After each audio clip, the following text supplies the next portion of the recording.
ਵਾਹਿਗੁਰੂ ਜੀ। ਬਾਣੀ ਗੁਰੂ ਗੁਰੂ ਹੈ ਬਾਣੀ, ਵਿੱਚ ਬਾਣੀ ਅੰਮ੍ਰਿਤ ਸਾਰੇ।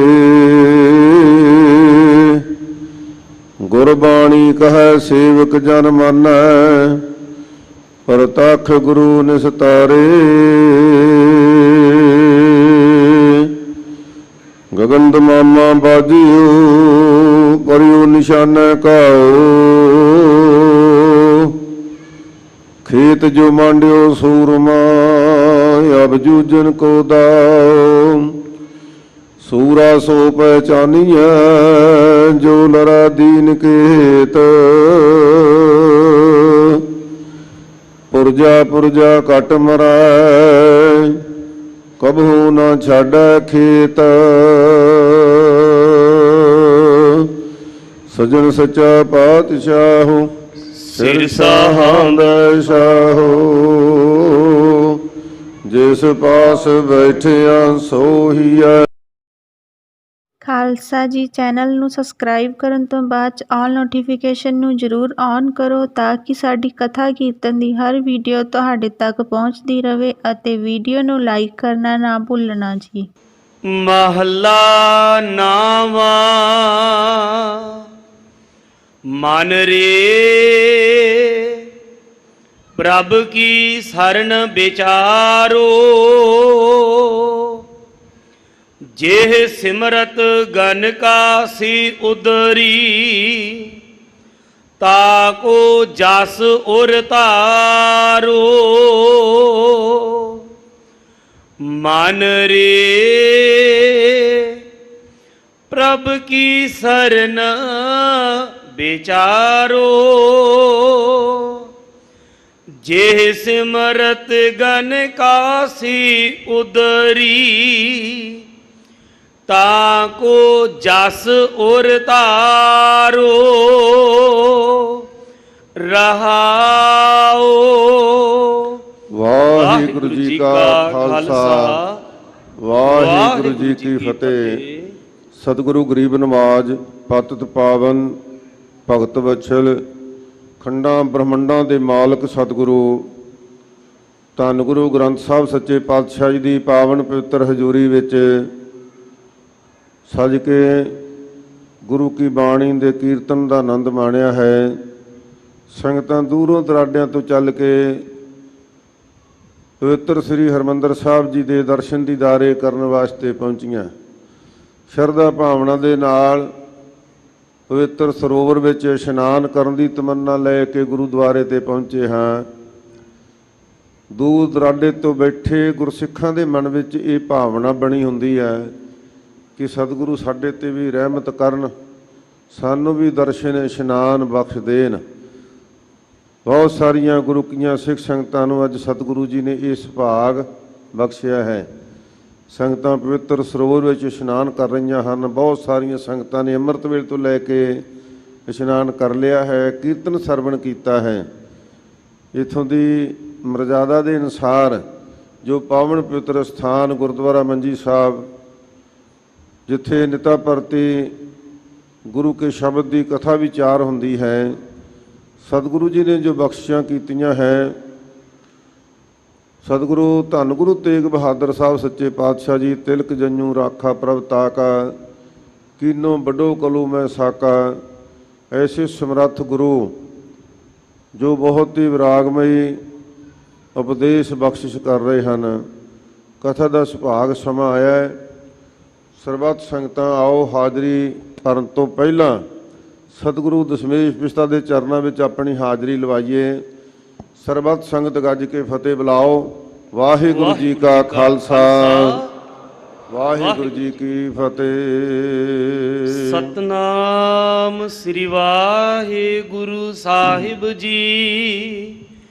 सूरठ महला नावा। मन रे प्रभ की सरन विचारो। सूरठ राग दे विच धन गुरु तेग बहादुर साहब सच्चे पातशाह जी किरपा कर रहे हैं कि भाई सब तो वड्डी जिहड़ी शरण है वो परमात्मा दी है। ਸਤਿਗੁਰੂ ਜੀ ਕਹਿੰਦੇ ਆਓ ਤੁਹਾਨੂੰ ਸਮਝਾ ਦਿੰਦੇ ਆ ਵੀ ਸਭ ਤੋਂ ਵੱਡੀ ਸ਼ਰਨ ਇਹ ਕਿਵੇਂ ਹੈ। ਸਤਿਗੁਰੂ ਆਇਓ ਸ਼ਰਨ ਤੁਹਾਰੀ, ਮਿਲਿਆ ਸੂਖ ਨਾਮ ਹਰ ਸੋਭਾ, ਚਿੰਤਾ ਲਾਹੇ ਹਮਾਰੀ। ਫਿਰ ਕੀ ਹੁੰਦਾ ਭਾਈ? ਮਹਾਰਾਜ ਕਹਿੰਦੇ ਲੇਖਾ ਛੋੜ ਲੇਖਾ ਛੁੱਟਾ। ਆਹ ਲੇਖੇ ਛੁੱਟ ਜਾਂਦੇ ਨੇ। ਆਓ ਕਿਵੇਂ ਕਿਵੇਂ ਲੇਖੇ ਛੁੱਟੇ ਨੇ। ਧੰਨ ਗੁਰੂ ਤੇਗ ਬਹਾਦਰ ਸਾਹਿਬ ਸੱਚੇ ਪਾਤਸ਼ਾਹ ਜੀ ਫਰਮਾਉਂਦੇ ਨੇ ਕਿ ਮਨ ਬਿਰਤੀਆਂ ਇਕਾਗਰ ਕਰੋ। ਦੇਖੋ ਇਹ ਨਾ ਸਮਝੋ ਕਿ ਸਾਡਾ ਹੁਣ ਭਲਾ ਨਹੀਂ ਹੋਣਾ, ਨਹੀਂ, ਮਨ ਵਿੱਚ ਇਹ ਵਿਚਾਰ ਜ਼ਰੂਰ ਰੱਖੋ ਕਿ ਅਸੀਂ ਗੁਰੂ ਕੇ ਸਿੱਖ ਬਣਨਾ ਹੈ।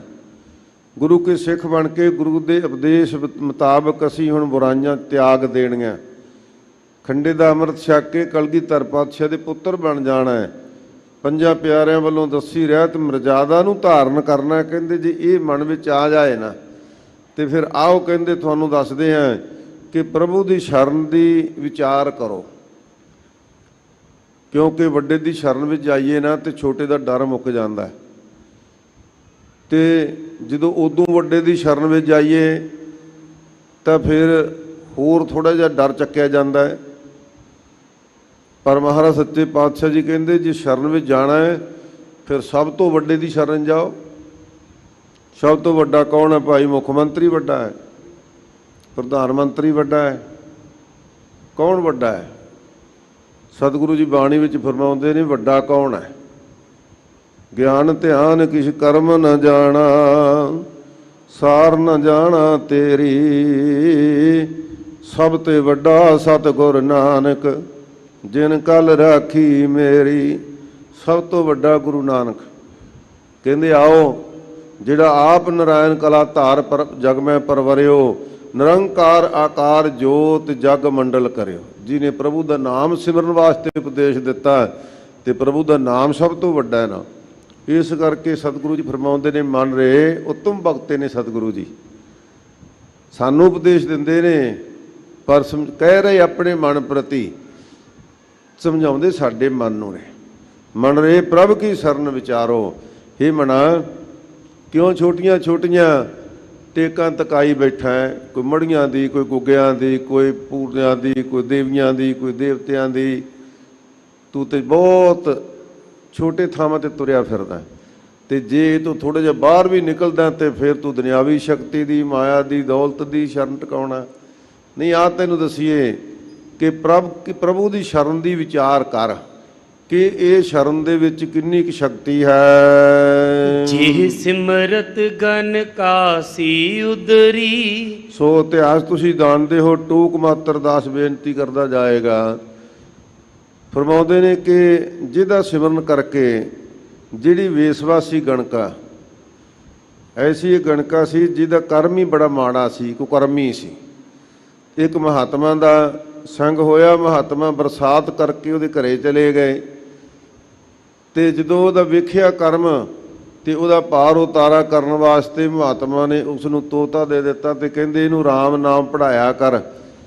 ਤੇ ਰਾਮ ਰਾਮ ਤੋਤੇ ਨੂੰ ਕਿਹਾ ਕਰੇ ਤੇ ਰਾਮ ਰਾਮ ਕਰਦੀ ਉਹਦੀ ਲਿਵ ਲੱਗ ਗਈ। ਗਣਕਾ ਪਾਪਣ ਹੋਏ ਕਾ ਪਾਪਾਂ ਦਾ ਗਲ ਹਾਲ ਪਰੋਤਾ। ਕਹਿੰਦੇ ਇੰਨੇ ਉਹਦੇ ਪਾਪ ਸੀ ਕਿ ਹਾਰ ਹੀ ਪਰੋਇਆ ਹੋਇਆ ਸੀ ਮਨ ਦੇ ਵਿੱਚ, ਉਹਦੇ ਗਲ ਦੇ ਵਿੱਚ। ਪਰ ਅਕਾਲ ਪੁਰਖ ਨੇ ਕਿਰਪਾ ਕੀਤੀ, ਉਸ ਰਾਮ ਨਾਮ ਦੀ ਲਿਵ ਦੇ ਨਾਲ ਨਰਕਾਂ 'ਚ ਨਹੀਂ ਗਈ। ਨਰਕਾਂ ਵਿੱਚ ਨਾ ਖਾਧੋ ਉਸ ਗੋਤਾ। ਕਹਿੰਦੇ ਨਰਕਾਂ 'ਚ ਨਹੀਂ ਗੋਤਾ ਖਾਣਾ ਪਿਆ ਉਸ ਨੂੰ, ਤਾਂ ਕੋ ਜਸ ਉਰ ਤਾਰੋ। ਕਿਉਂਕਿ ਉਸਨੇ ਉਸ ਅਕਾਲ ਪੁਰਖ ਵਾਹਿਗੁਰੂ ਦਾ ਜਸ ਮਨ ਵਿੱਚ ਧਾਰਨ ਕਰ ਲਿਆ ਸੀ। ਤੇ ਸਾਨੂੰ ਵੀ ਕਹਿੰਦੇ ਨੇ ਰੇ ਮਨਾ ਮਨ ਰੇ ਪ੍ਰਭ ਕੀ ਸ਼ਰਨ ਵਿਚਾਰੋ। ਕਹਿੰਦੇ ਉਸ ਪ੍ਰਭੂ ਦਾ ਜਸ ਮਨ ਵਿੱਚ ਧਾਰਨ ਕਰੋ ਜਿਹੜੇ ਪ੍ਰਭੂ ਨੇ ਉਸ ਗਣਕਾ ਪਾਪਣ ਦਾ ਵੀ ਉਧਾਰ ਕਰ ਦਿੱਤਾ। ਰਹਾਓ ਅਟਲ ਭਇਓ ਧਰੂ ਜਾ ਕੈ ਸਿਮਰਨ।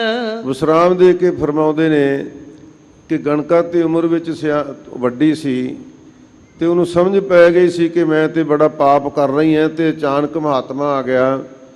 ਉਹਦੀ ਤੇ ਤਾਂ ਮਹਾਰਾਜ ਨੇ ਕਿਰਪਾ ਕਰ ਦਿੱਤੀ। ਤੇ ਮਹਾਰਾਜ ਕਹਿੰਦੇ 5 ਸਾਲ ਦਾ ਇੱਕ ਬੱਚਾ ਧਰੂ, ਮਹਾਰਾਜ ਸੱਚੇ ਪਾਤਸ਼ਾਹ ਜੀ ਕਹਿੰਦੇ ਨੇ ਕਿ ਅਟਲ ਭਇਓ ਧਰੂ ਜਾ ਕੇ ਸਿਮਰਨ। ਧਰੂ 5 ਸਾਲ 5 ਬਰਖ ਕੋ ਧਰੂ ਅਨਾਥ। ਕਹਿੰਦੇ ਅਨਾਥ ਬੱਚਾ ਹਰ ਸਿਮਰ ਤੇ ਅਮਰ ਟਾਰੇ, ਕਹਿੰਦੇ ਜਿਹਦਾ ਸਿਮਰਨ ਕਰਕੇ ਅਮਰ ਹੋ ਗਿਆ। ਧਰੂ ਹੱਸਦਾ ਕਰ ਆਇਆ, ਕਰ ਪਿਆਰ ਪਿਓ ਕੁਛੜ ਲੀਤਾ। ਤੇ ਜਦੋਂ ਮਤਰੇਈ ਮਾਂ ਨੇ ਪਿਓ ਦੀ ਬੁੱਕਲ ਵਿੱਚੋਂ ਕੱਢ ਦਿੱਤਾ ਤੇ ਫਿਰ ਮਾਂ ਨੂੰ ਪੁੱਛਿਆ, ਮਾਂ ਇਉਂ ਕਿਉਂ ਕੀਤਾ? ਤੂੰ ਨੌਕਰਾਣੀ ਆ, ਕਿਸ ਰਾਜੇ ਦੀ ਰਾਣੀ ਆ ਜਿਹਦਾ ਮੈਂ ਪੁੱਤਰ ਆ? ਤੇ ਮਾਂ ਬੜੀ ਸਿਆਣੀ ਸੀ, ਇਉਂ ਨਹੀਂ ਕਿਹਾ ਫਿਕਰ ਨਾ ਕਰ, ਤੂੰ ਥੋੜਾ ਜਿਹਾ ਵੱਡਾ ਹੋ, ਦੇਵਾਂਗੇ ਮਾਤੇ ਨੂੰ, ਚੱਕਾਂਗੇ ਡਾਂਗੇ ਦੇ ਵਿਰੁੱਧ, ਐਂ ਨਹੀਂ ਕਿਹਾ। ਮਾਂ ਸਿਆਣੀ ਸੀ। ਉਹਨੇ ਕਿਹਾ ਸਵਾਣੀ ਹੈ ਮੈਂ ਜਨਮ ਤੋਂ, ਕਹਿੰਦੇ ਜਨਮ ਤੋਂ ਹੀ ਮੈਂ ਰਾਜੇ ਦੀ ਧੀ ਆ ਤੇ ਇਸ ਰਾਜੇ ਦੀ ਮੈਂ ਰਾਣੀ ਆ। ਤੇ ਫਿਰ ਮਾਤਾ ਜੀ ਫਰਕ ਕਿੱਥੇ ਰਹਿ ਗਿਆ? ਨਾਮ ਨਾ ਭਗਤੀ ਕਰਮ ਦ੍ਰਿੜੀਤਾ, ਕਹਿੰਦੇ ਭਗਤੀ ਦਾ ਨਾਮ, ਪ੍ਰਭੂ ਦਾ ਨਾਮ ਭਗਤੀ ਨਹੀਂ ਕੀਤੀ। ਫਿਰ ਮਨ ਵਿੱਚ ਸਮਝ ਪੈ ਗਈ ਕਿ ਪ੍ਰਭੂ ਦੀ ਭਗਤੀ ਦੇ ਨਾਲ ਸਤਰੂ ਤੇ ਸਭ ਹੋਣ, ਮੀਤਾ ਤੁਰ ਪਿਆ ਫਿਰ ਭਗਤੀ ਕਰਨ। ਤੇ ਐਸੀ ਭਗਤੀ ਕੀਤੀ 36,000 ਵਰਾ ਸਤਜੁਗ ਦੇ ਵਿੱਚ ਸਾਧ ਸੰਗਤ 36,000 ਵਰਾ ਰਾਜ ਕੀਤਾ ਤੇ ਫਿਰ ਅਟਲ ਪਦਵੀ ਨੂੰ ਪ੍ਰਾਪਤ ਹੋਇਆ ਧਰੋ। ਮਹਾਰਾਜ ਸੱਚੇ ਪਾਤਸ਼ਾਹ ਜੀ ਕਹਿੰਦੇ ਉਸ ਬੱਚੇ ਦੇ ਉੱਪਰ ਵੀ ਮਹਾਰਾਜ ਨੇ ਐਸੀ ਕਿਰਪਾ ਕਰ ਦਿੱਤੀ, ਹਰ ਨਿਰਭੈ ਪਦ ਪਾਇਆ। ਤੇ ਫਿਰ ਕਹਿੰਦੇ ਨਿਰਭੈ ਪਦ ਪਾਲਿਆ, ਅਟਲ ਪਦਵੀ ਨੂੰ ਪ੍ਰਾਪਤ ਹੋ ਗਿਆ।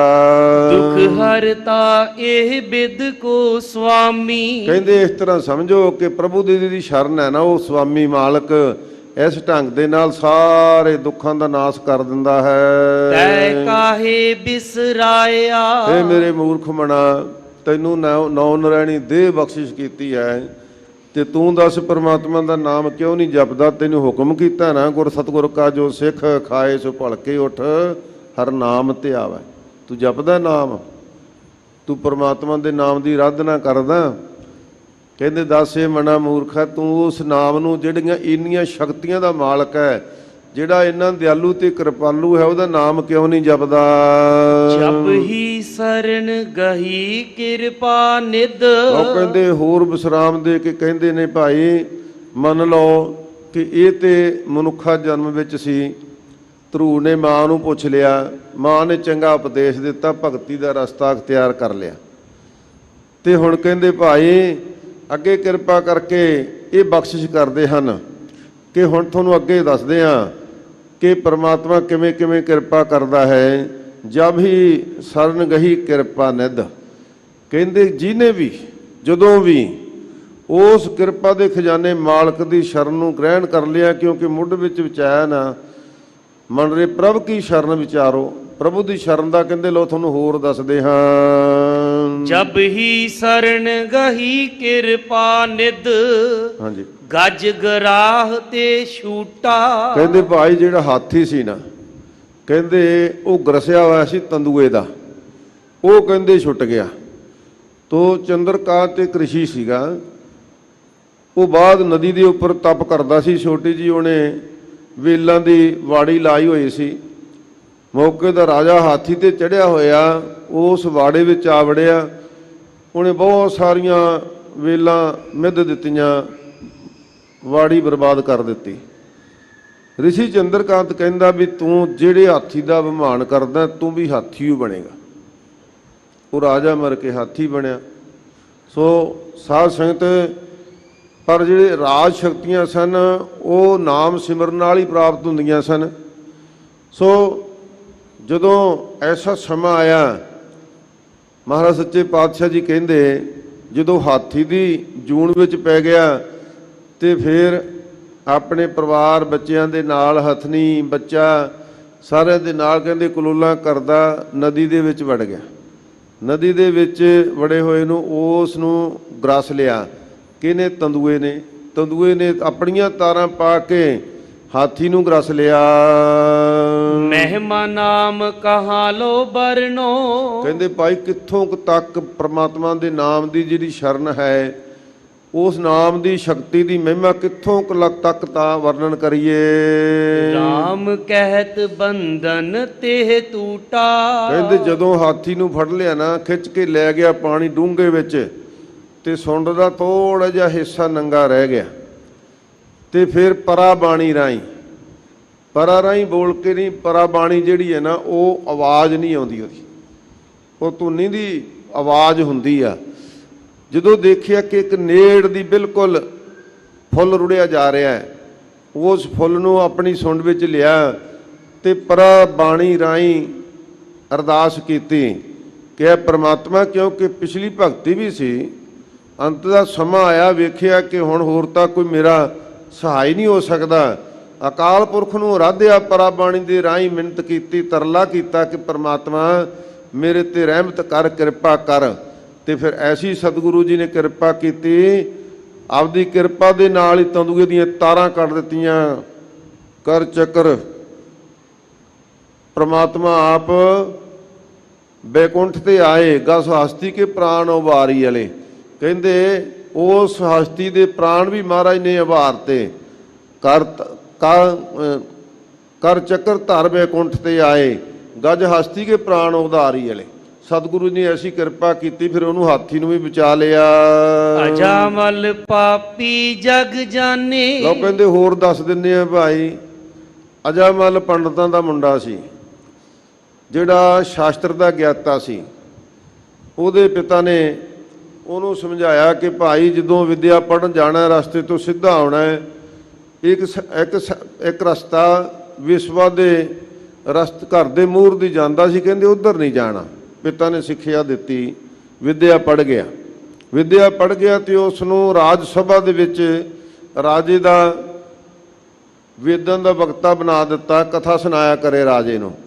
ਫਿਰ ਪਿਤਾ ਨੇ ਕਿਹਾ ਕਿ ਰਾਜਿਆਂ ਦੇ ਕਈ ਤਰ੍ਹਾਂ ਦੇ ਰੰਗ ਹੁੰਦੇ ਨੇ, ਜਦੋਂ ਹੀ ਕਥਾ ਸਮਾਪਤ ਹੋਵੇ ਪੋਥੀ ਸੰਤੋਖ ਕੇ ਘਰ ਨੂੰ ਆ ਜਾਇਆ ਕਰ। ਕਹਿੰਦਾ ਸਤ ਬਚਨ ਪਿਤਾ ਜੀ।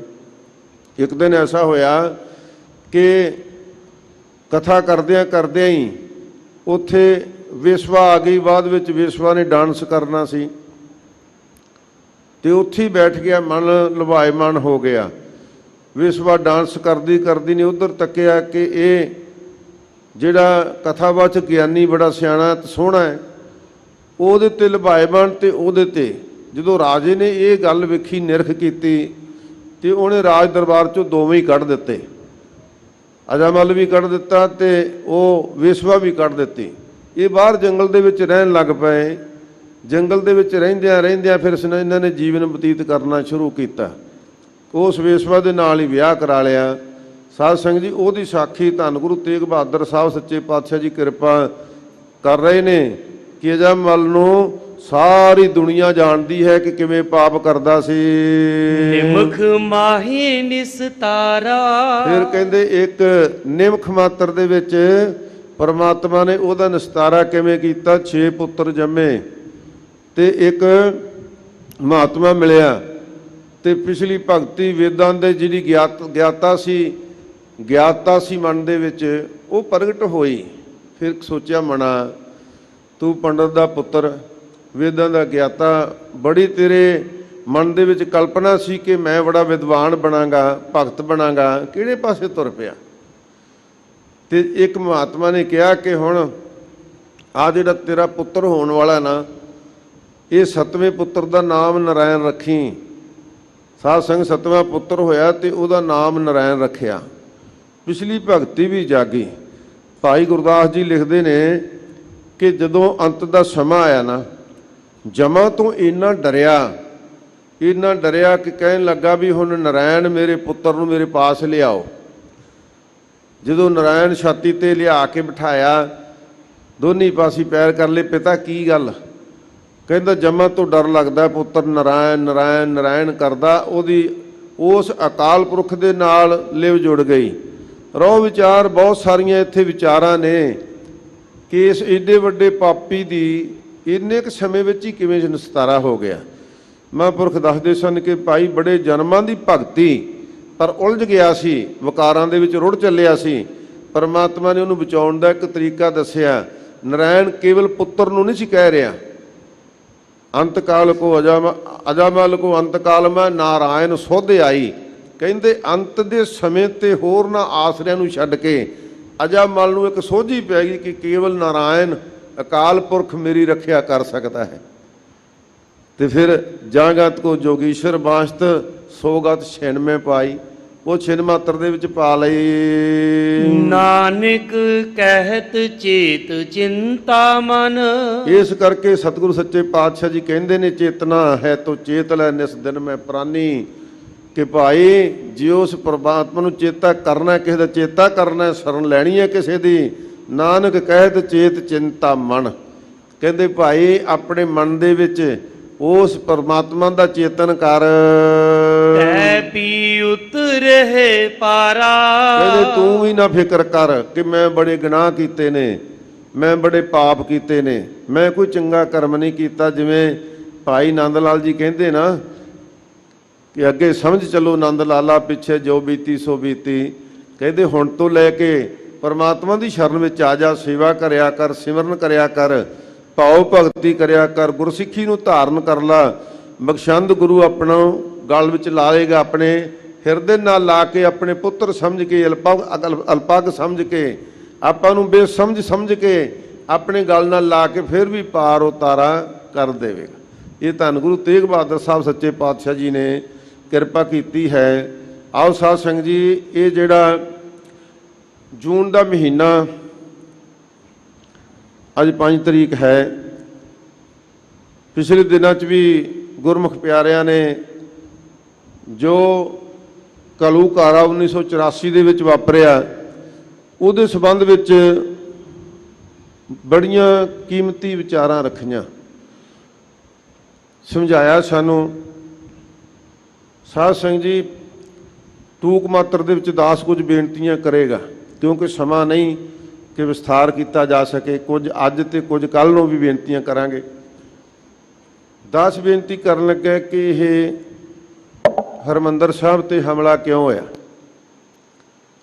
ਕੱਲ੍ਹ ਮੈਂ ਇੱਕ ਇੰਟਰਵਿਊ ਸੁਣਦਾ ਸੀ, ਬੜਾ ਨਾਮਵਾਰ ਵਿਅਕਤੀ, ਧਾਰਮਿਕ, ਉਹ ਕਹਿੰਦਾ ਵੀ ਜੇ ਕੁਝ ਵਿਅਕਤੀ ਸੁਹਿਰਦਤਾ ਵਿਖਾਉਂਦੇ ਤਾਂ ਆਪਰੇਸ਼ਨ ਬਲੂ ਸਟਾਰ ਨਹੀਂ ਸੀ ਹੋਣਾ। ਮੈਨੂੰ ਬੜਾ ਅਫਸੋਸ ਹੋਇਆ ਉਹਦੀ ਸੋਚ ਤੇ, ਵੀ ਏਡਾ ਸਿਆਣਾ ਬੰਦਾ ਇਹ ਗੱਲ ਕਵੇ। ਕਿਹੜੇ ਬੰਦੇ ਸੁਹਿਰਦਤਾ ਵਿਖਾਉਂਦੇ, ਕਿਹਨੇ ਨਹੀਂ ਸੁਹਿਰਦਤਾ ਵਿਖਾਈ? ਕਿਉਂਕਿ ਇਹ ਤੇ ਇੱਕ ਸੋਚੀ ਸਮਝੀ ਸਕੀਮ ਸੀ ਸਿੱਖ ਕੌਮ ਨੂੰ ਸਬਕ ਸਿਖਾਉਣ ਦੀ, ਸਿੱਖ ਕੌਮ ਨੂੰ ਨਿਬ ਤੋਂ ਨਬੂਸ ਕਰਨ ਦੀ, ਸਿੱਖ ਕੌਮ ਮੁੜ ਕੇ ਸਿਰ ਨਾ ਚੁੱਕ ਸਕੇ। ਆਓ ਥੋੜ੍ਹਾ ਜਿਹਾ ਪਿਛੋਕੜ ਵੱਲ ਜਾਈਏ। 1929 ਦੇ ਵਿੱਚ ਲਾਹੌਰ ਦੇ ਵਿੱਚ ਇੱਕ ਸੈਸ਼ਨ ਹੋਇਆ, ਕਿਉਂਕਿ ਸਿੱਖਾਂ ਨੂੰ ਇਹ ਖਦਸ਼ਾ ਤਾਂ ਸੀ ਕਿ ਅਸੀਂ ਲੜਾਈ ਲੜ ਰਹੇ ਹਾਂ ਆਜ਼ਾਦੀ ਦੀ, ਪਰ ਇਹ ਆਜ਼ਾਦੀ ਦੇ ਭਾਈਵਾਲ ਬਣਾਂਗੇ ਅਸੀਂ, ਖਦਸ਼ਾ ਸੀਗਾ ਇਹ।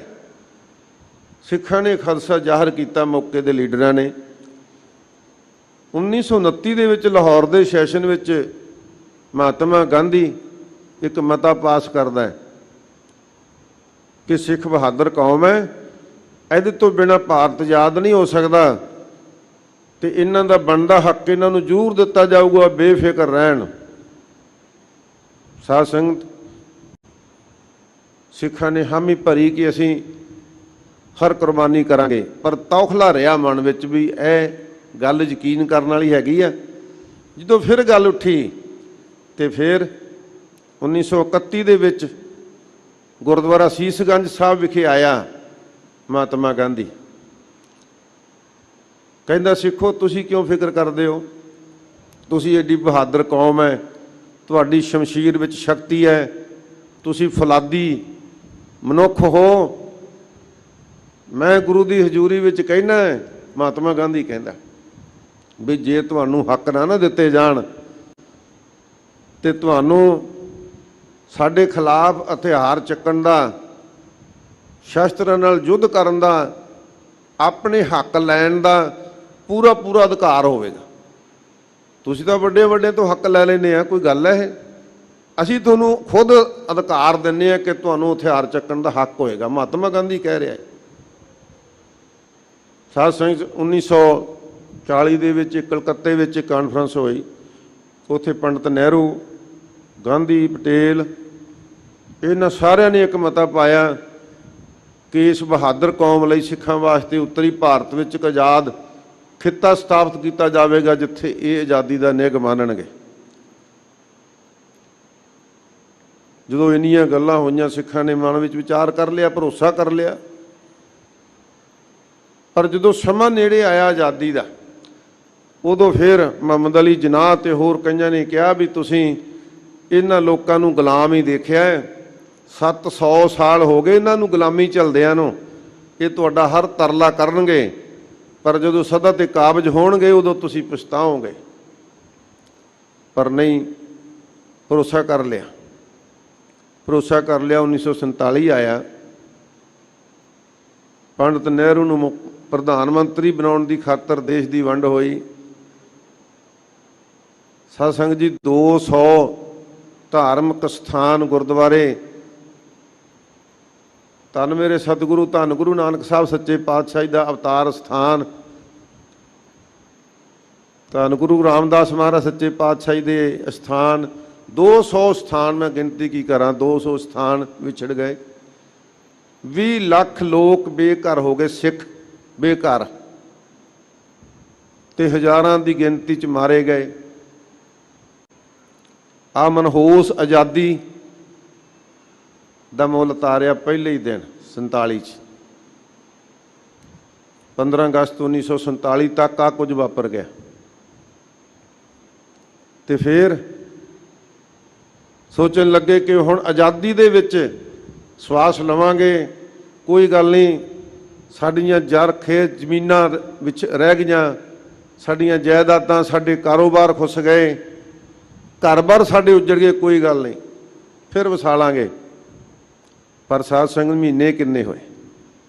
10 ਅਕਤੂਬਰ ਨੂੰ 1947 ਨੂੰ ਹੀ, 2.5 ਮਹੀਨੇ ਬਾਅਦ 10 ਅਕਤੂਬਰ ਨੂੰ ਇੱਕ ਸਰਕੂਲੇਟ ਪਾਸ ਕਰ ਦਿੱਤਾ। ਸਿੱਖ ਜਰਾਇਮ ਪੇਸ਼ਾ ਕੌਮ ਹੈ। ਜਰਾਇਮ ਪੇਸ਼ਾ ਕੀ ਹੁੰਦੀ ਹੈ? ਧਾੜਵੀ, ਵਿਵਚਾਰੀ। ਇਹ ਤੁਹਾਨੂੰ ਖਿਤਾਬ ਦਿੱਤਾ 2.5 ਮਹੀਨੇ ਬਾਅਦ ਆਜ਼ਾਦੀ ਤੋਂ। ਉਦੋਂ ਗਵਰਨਰ ਪੰਜਾਬ, ਸਾਂਝੇ ਪੰਜਾਬ ਦਾ ਗਵਰਨਰ ਚੰਦੂ ਲਾਲ ਤ੍ਰਿਵੇਦੀ ਸੀ, ਤੇ ਕੁਦਰਤੀ ਸਿੱਖ ਅਫਸਰ ਸਨ। ਤੇ ਉਦੋਂ ਸਰਦਾਰ ਕਪੂਰ ਸਿੰਘ DCC ਕਾਂਗੜੇ ਤੋਂ ਉਹਨਾਂ ਨੇ ਜਦੋਂ ਉਹਨਾਂ ਨੂੰ ਹਾਸਲ ਹੋਇਆ, ਉਹਨਾਂ ਨੇ ਫਿਰ ਸਾਚੀ ਸਾਖੀ 'ਚ ਲਿਖਿਆ ਵੀ ਬਹੁਤ ਕੁਝ ਸੱਚੀਆਂ ਗੱਲਾਂ ਲਿਖੀਆਂ, ਤੇ ਉਹਨਾਂ ਨੇ ਦੱਸ ਦਿੱਤਾ, ਸਿੱਖੋ ਤੁਹਾਡੇ ਕਰਮਾਂ ਤੇ ਫਿਰ ਬਹੁਤ ਵੱਡੀ ਮਾਰ ਪੈ ਗਈ ਹੈ, ਆਪਾਂ ਇੱਕ ਗੁਲਾਮੀ 'ਚੋਂ ਨਿਕਲ ਕੇ ਦੂਜੀ ਗੁਲਾਮੀ ਵਿੱਚ ਜਕੜ ਚੱਲੇ ਹਾਂ। ਇਸ ਰੋਸ ਵਿੱਚ ਉਹਨੇ ਅਸਤੀਫਾ ਵੀ ਦੇ ਦਿੱਤਾ ਸਰਦਾਰ ਕਪੂਰ ਸਿੰਘ ਨੇ। ਇੰਨੇ ਕੁ ਸਮੇਂ ਦੇ ਵਿੱਚ ਹੀ ਤਬਦੀਲੀਆਂ ਬਦਲ ਗਏ। ਫਿਰ ਇੱਥੇ 1950 ਦੇ ਵਿੱਚ ਫਿਰ ਕਿਹਾ, ਸਿੱਖਾਂ ਨੇ ਵੀ ਸਾਡੇ ਨਾਲ ਕੁਝ ਵਾਅਦਾ ਕੀਤਾ ਸੀ, ਤੇ ਪੰਡਿਤ ਨਹਿਰੂ ਕਹਿੰਦਾ ਵੀ ਉਹ ਸਮਾਂ ਹੁਣ ਬਦਲ ਗਿਆ, ਭਾਵ ਅਸੀਂ ਹੁਣ ਗੁਲਾਮ ਥੋੜ੍ਹੀ ਹਾਂ। 1953 ਦੇ ਵਿੱਚ ਬੋਲੀ ਦੇ ਆਧਾਰ ਤੇ ਸਟੇਟਾਂ ਬਣੀਆਂ, ਸੂਬੇ ਬਣੇ, ਤੇ ਸਿੱਖਾਂ ਨੇ ਕਿਹਾ ਵੀ ਸਾਡੀ ਸਟੇਟ ਵੀ ਬਣਾਓ। ਪੰਜਾਬ ਤੱਕ ਦੇਸ਼ ਸੀ, ਦੇਸ਼। ਸ਼ਾਹ ਮੁਹੰਮਦ ਲਿਖਦਾ ਹੈ, ਜੰਗ ਹਿੰਦ ਪੰਜਾਬ ਦਾ ਹੋਣ ਲੱਗਾ, ਦੋਵੇਂ ਪਾਤਸ਼ਾਹੀ ਫੌਜਾਂ ਭਾਰੀਆਂ ਨੇ, ਤੇ ਦੇਸ਼ ਸੀ ਇੱਕ, ਤੇ ਉਹ ਸਟੇਟ ਬਣਨ ਵਾਸਤੇ ਤਰਲੇ ਕਰਦਾ ਹੁਣ।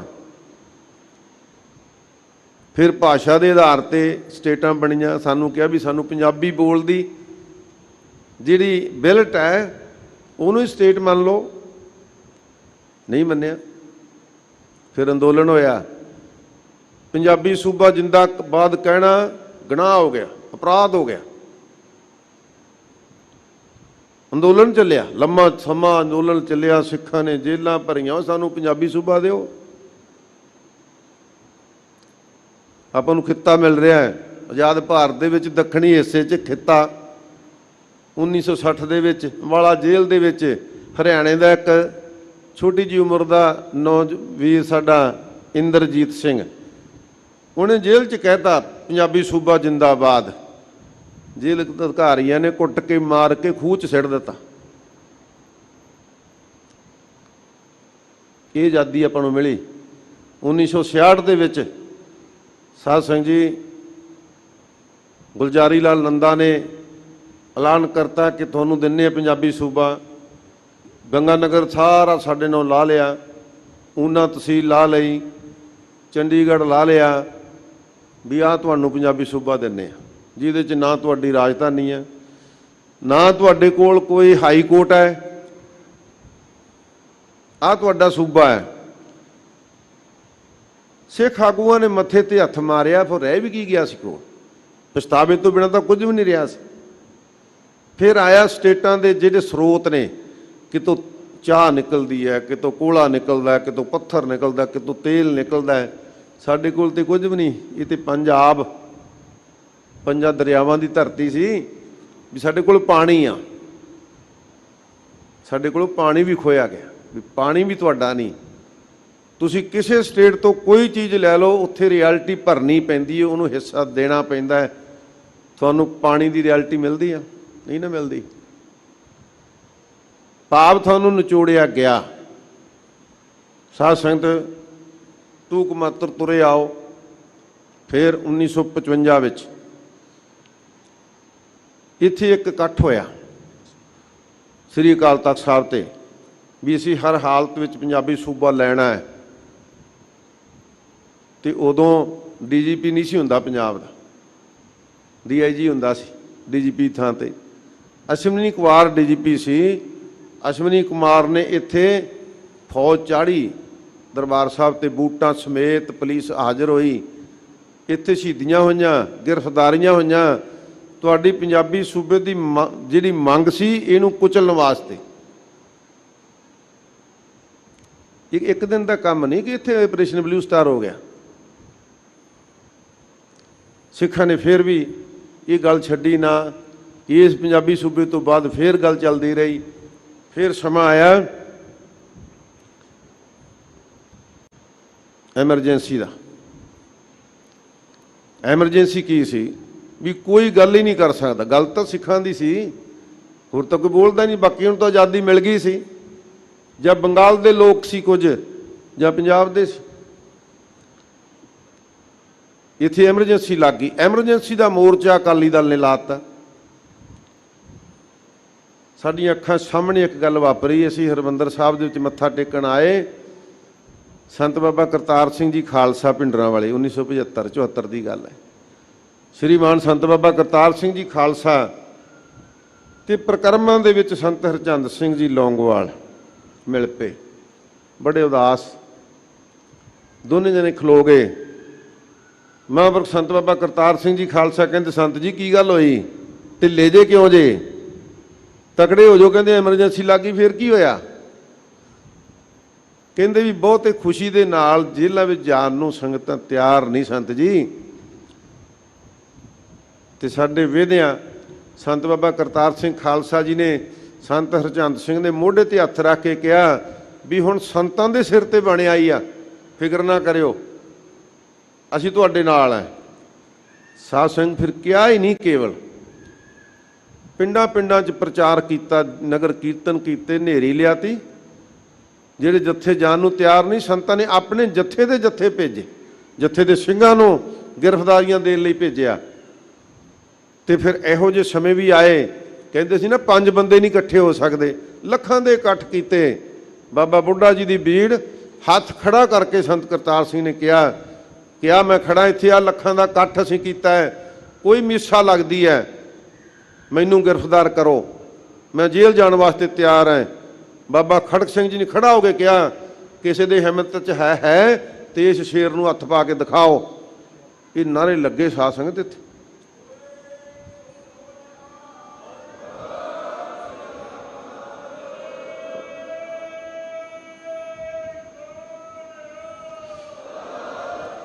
ਫਿਰ ਇੱਥੇ 37 ਜਲੂਸ ਕੱਢੇ। ਅਖੀਰ ਨੂੰ ਜਾ ਕੇ ਐਮਰਜੈਂਸੀ ਟੁੱਟ ਗਈ। ਪਰ ਧੰਨ ਗੁਰੂ ਤੇਗ ਬਹਾਦਰ ਸਾਹਿਬ ਸੱਚੇ ਪਾਤਸ਼ਾਹ ਦਾ ਸ਼ਹੀਦੀ ਪੁਰਬ ਮਨਾਇਆ ਗਿਆ। ਤੇ ਦਿੱਲੀ ਵਿੱਚ, ਦਿੱਲੀ ਦੀਆਂ ਦਲੀਜਾਂ ਤੇ ਲੱਖਾਂ ਦੇ ਇਕੱਠ ਵਿੱਚ ਵੀ ਇੰਦਰਾ ਗਾਂਧੀ ਨੂੰ ਖਰੀਆਂ ਸੁਣਾਈਆਂ। ਜਦੋਂ ਇੰਦਰਾ ਗਾਂਧੀ ਨੇ ਕਿਹਾ ਕਿ ਕਿਤੇ ਦਿੱਲੀ ਦਾ ਤਖਤ ਧੰਨ ਗੁਰੂ ਤੇਗ ਬਹਾਦਰ ਸਾਹਿਬ ਤੇ ਕਾਤਲਾਨਾ ਫਰਮਾਨ ਜਾਰੀ ਕਰਦਾ ਸੀ, ਅੱਜ ਦਿੱਲੀ ਦਾ ਤਖਤ ਨਮਸਕਾਰ ਕਰਨ ਵਾਸਤੇ ਆਇਆ। ਤਾੜੀਆਂ ਮਾਰੀਆਂ ਚਾਪਲੂਸਾਂ ਨੇ। ਇੰਦਰਾ ਗਾਂਧੀ ਜੈ ਦੇ ਨਾਅਰੇ ਲਾਏ। ਸੰਤਾਂ ਨੂੰ ਬੜਾ ਗੁੱਸਾ ਆਇਆ, ਪਰ ਜਾਬਤੇ 'ਚ ਰਹੇ। ਜਦੋਂ ਸਮਾਂ ਆਇਆ ਇੰਦਰਾ ਗਾਂਧੀ ਉੱਠ ਕੇ ਜਾਣ ਲੱਗੀ, ਬੋਲ ਹਟੀ ਸੀ, ਕਹਿੰਦੇ ਬੀਬੀ ਬਹਿ ਜਾ 2 ਮਿੰਟ, ਸੁਣ ਕੇ ਜਾਈ। ਹੁਣ ਸੰਤ ਬੋਲੇ, ਸਾਧ ਸੰਗਤ ਜੀ ਸੰਤਾਂ ਦਾ ਅਸਲੀ ਰੂਪ ਕਿੱਥੇ ਦਿਸਦਾ? ਹੁਣ ਸੰਤਾਂ ਨੇ ਕਿਹਾ, ਬੀਬੀ ਜਰਾ ਆਪਣੇ ਦਿਲ ਵਿੱਚ ਝਾਤੀ ਮਾਰ ਕੇ ਦੇਖੀ, ਇਹ ਦਿੱਲੀ ਦਾ ਤਖਤ ਕਿਹਨੇ ਦਿੱਤਾ ਹੈ? ਧੰਨ ਗੁਰੂ ਤੇਗ ਬਹਾਦਰ ਸਾਹਿਬ ਸੱਚੇ ਪਾਤਸ਼ਾਹ ਇਸ ਹਿੰਦ ਦੀ ਖਾਤਰ, ਇਸ ਤਖਤ ਦੀ ਖਾਤਰ ਆਪਣਾ ਸੀਸ ਨਾ ਵਾਰ ਦੇ, ਤੇ ਤੂੰ ਬੁਰਕੇ 'ਚ ਆਉਣਾ ਸੀ, ਬੁਰਕੇ 'ਚ। ਹਿੰਦੁਸਤਾਨ ਦੀ ਰਾਣੀ ਕਿਸੇ ਹਿੰਦੂ ਨੇ ਨਹੀਂ ਸੀ ਹੋਣਾ। ਇਸ ਕਰਕੇ ਜਿੰਨੇ ਸਰੀਰ ਤੇ ਰੋਮ ਹੈ, ਇੰਨੇ ਵਾਰ ਵੀ ਸ਼ੁਕਰਾਨਾ ਕਰੋ, ਇੰਨੇ ਵਾਰ ਵੀ ਸਿਰ ਵੱਢ ਕੇ ਵਾਰ ਦਿਓ, ਧੰਨ ਗੁਰੂ ਤੇਗ ਬਹਾਦਰ ਸਾਹਿਬ ਸੱਚੇ ਪਾਤਸ਼ਾਹ ਦਾ ਆਸਾਨ ਨਹੀਂ ਚੁਕਾ ਸਕਦੇ। ਇਹ ਖਰੀਆਂ ਖਰੀਆਂ ਸੁਣੀਆਂ। ਪੁੱਛਿਆ ਵੀ ਕੌਣ ਹੈ ਬੰਦਾ, ਨੌਜਵਾਨ ਇੰਨੀ ਦਲੇਰੀ ਰੱਖਦਾ? ਫਿਰ ਪਤਾ ਲੱਗਾ ਕਿ ਤੇ ਦਮਦਮੀ ਟਕਸਾਲ ਦਾ ਮੁਖੀ ਆ। ਬਸ ਉਸ ਦਿਨ ਤੋਂ ਦਮਦਮੀ ਟਕਸਾਲ ਛਾਤੀ 'ਚ ਕਿੱਲ ਵਾਂਗੂ ਰੜਕਣ ਲੱਗ ਪਏ ਵੀ ਕੋਈ ਨਹੀਂ, ਇਹਨੂੰ ਮਿਲਾਂਗੇ ਕਿਤੇ। ਸਮਾਂ ਬੀਤਿਆ। ਸਾਧ ਸੰਗਤ ਇੰਦਰਾ ਗਾਂਧੀ ਤੇ ਉਹੀ ਸੀ। ਮਹਾਂਪੁਰਖਾਂ ਦਾ ਐਕਸੀਡੈਂਟ ਹੋ ਗਿਆ, ਰਹੁ ਵਿਚਾਰ ਲੰਮਾ ਇਤਿਹਾਸ ਹੈ। ਉਹ ਸੱਚਖੰਡ ਚਲੇ ਗਏ। ਸਮਾਂ ਆ ਗਿਆ ਸੰਤ ਬਾਬਾ ਜਰਨੈਲ ਸਿੰਘ ਖਾਲਸਾ ਜੀ ਦਾ, ਤੇ ਫਿਰ ਬਸ ਨਹੀਂ ਹੋਏ। ਸਾਡੇ ਧਰਮ ਨੂੰ ਹਾਨੀ ਪਹੁੰਚਾਉਣ ਵਾਸਤੇ 1978 ਦੇ ਵਿੱਚ ਇੱਥੇ ਜਾਲੀ ਗੁਰੂ ਖੜੇ ਕੀਤੇ, ਜਾਲੀ ਗੁਰੂ। ਉਹ ਵੀ ਕਿੱਥੇ? ਅੰਮ੍ਰਿਤਸਰ ਦੀ ਧਰਤੀ ਤੇ। ਇਹ ਸਧਾਰਨ ਗੱਲਾਂ ਨੇ? ਗੁਰਸਿੱਖ ਗਲ ਵਿੱਚ ਪੱਲੇ ਪਾ ਕੇ ਰੋਕਣ ਗਏ ਨੇ ਵੀ ਇਹ ਕੰਮ ਨਾ ਕਰਿਓ। ਅਖੰਡ ਕੀਰਤਨੀ ਜੱਥਾ, ਦਮਦਮੀ ਟਕਸਾਲ, ਹੋਰ ਸ਼ਰਧਾਲੂ ਪਹੁੰਚੇ ਨੇ ਵੀ ਨਾ ਭਾਈ, ਤੁਸੀਂ ਆਪਣੇ ਆਪ ਨੂੰ ਗੁਰੂ ਨਹੀਂ ਕਹਾ ਸਕਦੇ, 5 ਪਿਆਰਿਆਂ ਦੀ ਪ੍ਰਥਾ ਤੇ ਸੱਟ ਨਹੀਂ ਮਾਰ ਸਕਦੇ, 7 ਪਿਆਰੇ ਨਹੀਂ ਬਣਾ ਸਕਦੇ। ਤੇ ਫਿਰ ਸਮੇਤ ਪ੍ਰਸ਼ਾਸਨ ਸ਼ਰੇਆਮ ਗੋਲੀਆਂ ਮਾਰ ਕੇ 13 ਸਿੰਘ ਨੂੰ ਸ਼ਹੀਦ ਕਰਤੇ। 1978 'ਚ 13 ਇੱਥੇ ਹੀ ਇਕੱਠ ਹੋਇਆ। ਇੱਥੇ ਫਿਰ ਸੰਤ ਬਾਬਾ ਜਰਨੈਲ ਸਿੰਘ ਖਾਲਸਾ ਜੀ ਨੇ ਕਿਹਾ ਕਿ ਸਾਧ ਸੰਗਤ ਜੀ ਮੈਂ ਤੁਹਾਨੂੰ ਯਕੀਨ ਦਿਵਾਉਣਾ, ਲੀਡਰਾਂ ਦਾ ਤਾਂ ਪਤਾ ਨਹੀਂ ਕਿੱਧਰ ਨੂੰ ਜਾਣਗੇ। ਜੇ ਤੇ ਕਾਨੂੰਨੀ ਤੌਰ ਤੇ ਸਾਨੂੰ ਅਦਾਲਤਾਂ ਨੇ ਇਨਸਾਫ ਦਿੱਤਾ ਤੇ ਠੀਕ ਹੈ, ਨਹੀਂ ਤੇ ਅਸੀਂ ਹੱਕ ਲੈਣਾ ਹੈ। ਹੱਕ ਲੈਣਾ 100%, 99 ਨਹੀਂ, 100% ਹੱਕ ਲੈਣਾ। ਉਦੋਂ ਬਹੁਤੇ ਨੇ ਕਿਹਾ ਨੌਜਵਾਨ ਹੈ, ਜਜ਼ਬਾਤੀ ਗੱਲਾਂ ਕਰਦਾ, ਕੋਈ ਗੱਲ ਨਹੀਂ, ਥੋੜ੍ਹੇ ਦਿਨ ਲੰਘਣਗੇ, ਠੰਡਾ ਪੈ ਜਾਊਗਾ, ਸਮਝ ਆ ਜਾਏਗੀ ਇਹਨੂੰ। ਉਲਟਾ ਸੋਚਣ ਲੱਗ ਪਏ। ਸਾਧ ਸੰਗਤ ਜੀ ਉਹਦਾ ਕੇਸ ਇੱਥੋਂ ਬਦਲਿਆ, ਨਰਕਧਾਰੀ ਦਾ।